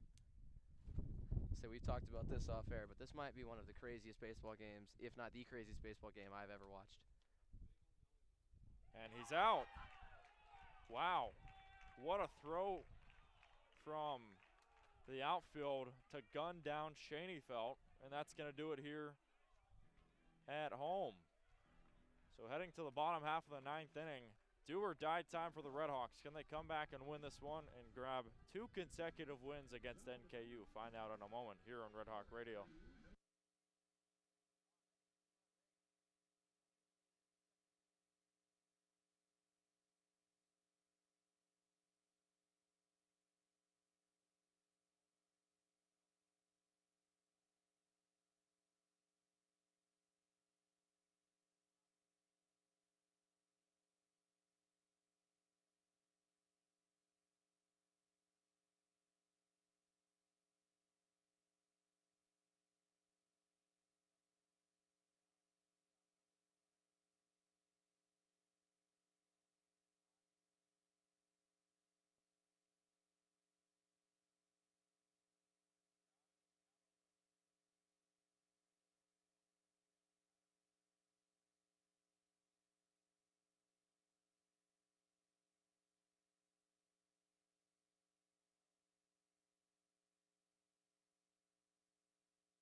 Well, it's do or die time here for the RedHawks. Bottom half of the ninth, they trail 19-16. It's been a fun one. Could all come down to this, though. 8, 9, and 1 due up. Appreciate you for tuning in. Andrew Relvas alongside Jeffrey Middleton for an absolute classic between NKU and Miami in game number 2. First pitch is a strike to Dominic Krupinski. It's 0-1. Krupinski 2 for 5 today. Massey rifles in a strike, and it is 0-2. Quickly ahead of Dominic Krupinski.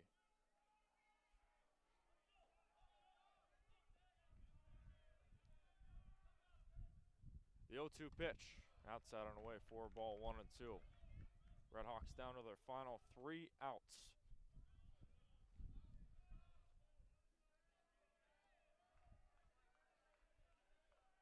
Austin Massey, the former Miami RedHawk. The 1-2. That bounces low, 2-2.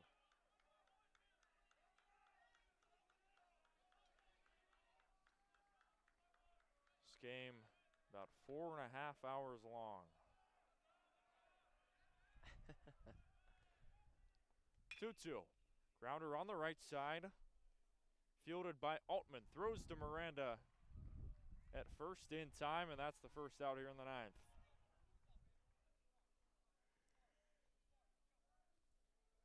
RedHawks down to their final 2 outs. Blake Buzzio will arrive at the altar. Buzzio's been good today. Couple of RBIs, couple of walks. He's been productive. And he gets a ball outside, 1-0.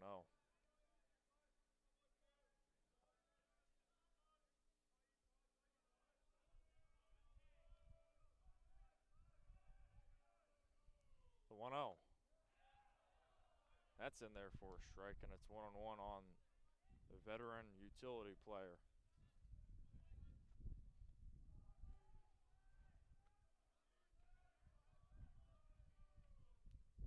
Sticks on the board, the 1-1. Strike 2 called. Massey has really controlled the strike zone so far. Completely different look this inning. Definitely found his groove like you were talking about. The 1-2. Clubbed on the left side, gets past Harrison into left field. That'll be a 1-out single for Blake Buzzio, and the game stays alive for Miami. Now for the top of the lineup as well. Interested to see what they can do here. Dylan Baker, Anthony Zarlingo, and Evan Applewick. Called their names about 6 times tonight in terms of hitting. So this will be Dylan Baker's 7th at bat of the game. 7th at bat.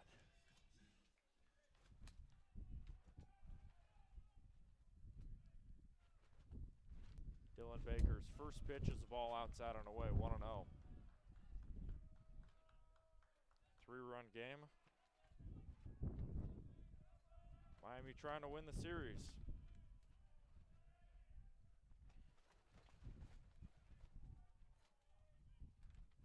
The 1-0.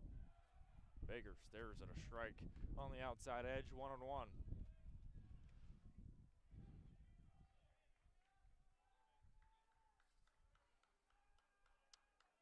Double play ball is in effect. A ground ball up the middle would effectively end the game. The 1-1. Big swing, big miss, gets away from Bond, but that'll be a free pass to Buzzio.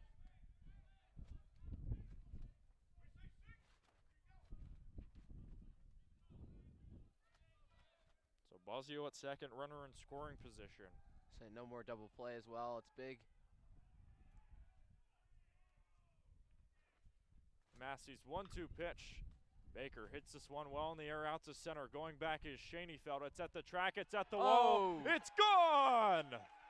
A 2-run home run here in the 9th by Dylan Baker.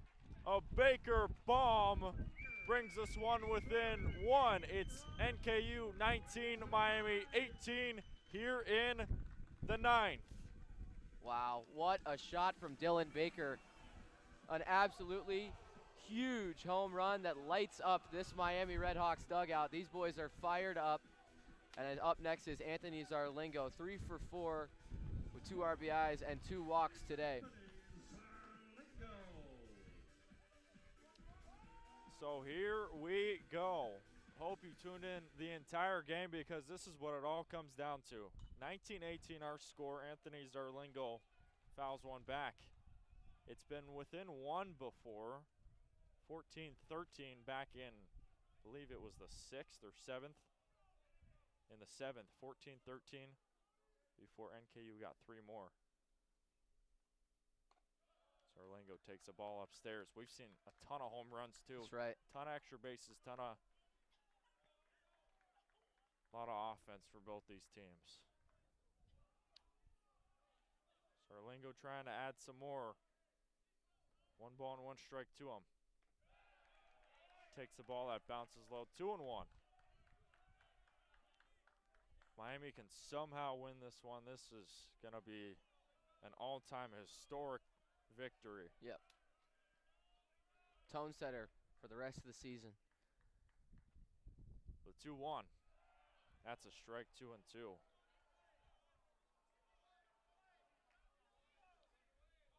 Culture setter, too.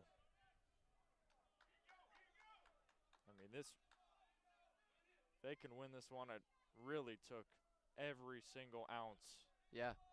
They were down by 6, 7, 8 multiple times. Ball 3. 3 balls, 2 strikes, and 1 out. Bases clear.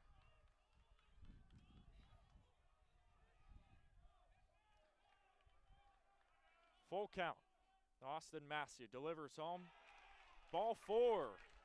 A 5-pitch walk to Anthony Zarlingo, and the RedHawks have the tying run at first.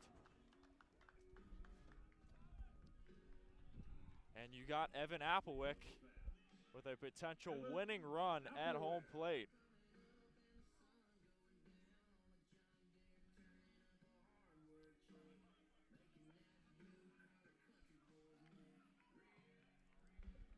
And Applewick still without a hit today, but 4 homers on the year. And up next after him, David Novak, who had that huge 3-run bomb last inning. First pitch, ripper, foul on the right side. Applewick is swinging for the fences. He wants to end it right now.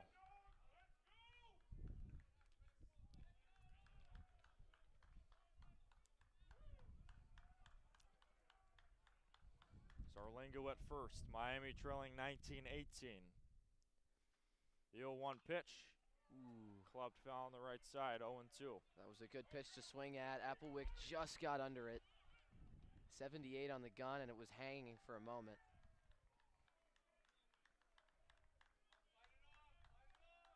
Applewick a sacrifice fly, 3 walks and a single. Massey's 0-2 pitch. Chopper on the third base side could do it. They will settle for the throw at second. It was Harrison to row, and they get out Zarlingo, so the RedHawks are down to their final out here in the 9th. Yeah, very fortunate that throw from Harrison wasn't as good as it probably should have been. Otherwise, that's a easily turned double play. But I'll say we're going to get a pinch runner here for Evan Applewick. Not surprising at all. It's going to be Drew Phillips, the freshman.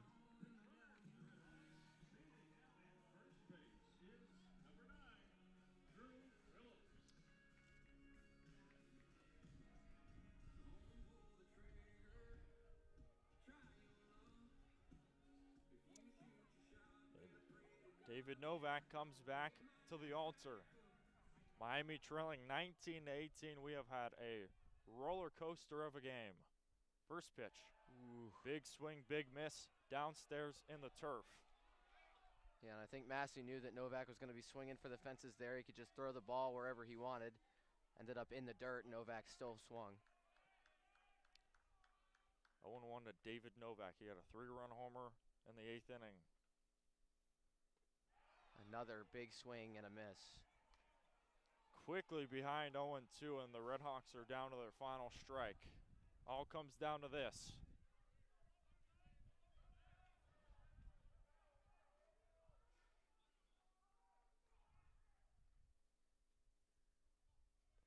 Massey's 0-2 pitch. That bounces low for a ball, 1-2. Yeah, same kind of pitch, three in a row of the same kind of pitch. Obviously thinks Novak is going to swing out of his shoes, which he did on those first 2, but Novak restrained himself on that last one. The 1-2, strike 3 swinging. And that does it. The RedHawks comeback effort falls just short. They had the winning run at home, and they unfortunately fall in an all-time thriller, 19-18. Our final score, just a crazy game from start to finish that was nearly 5 hours long.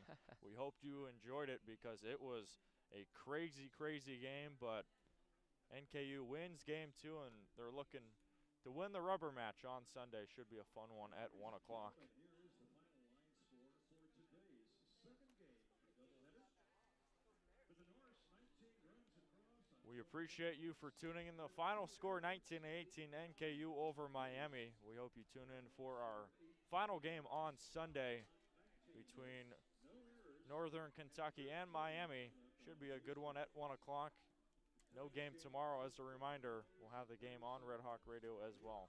Appreciate you for tuning in. My name is Andrew Relvas, joined alongside Jeffrey Middleton, and we will catch you on Sunday for the conclusion to an exciting series. Have a great rest of your night.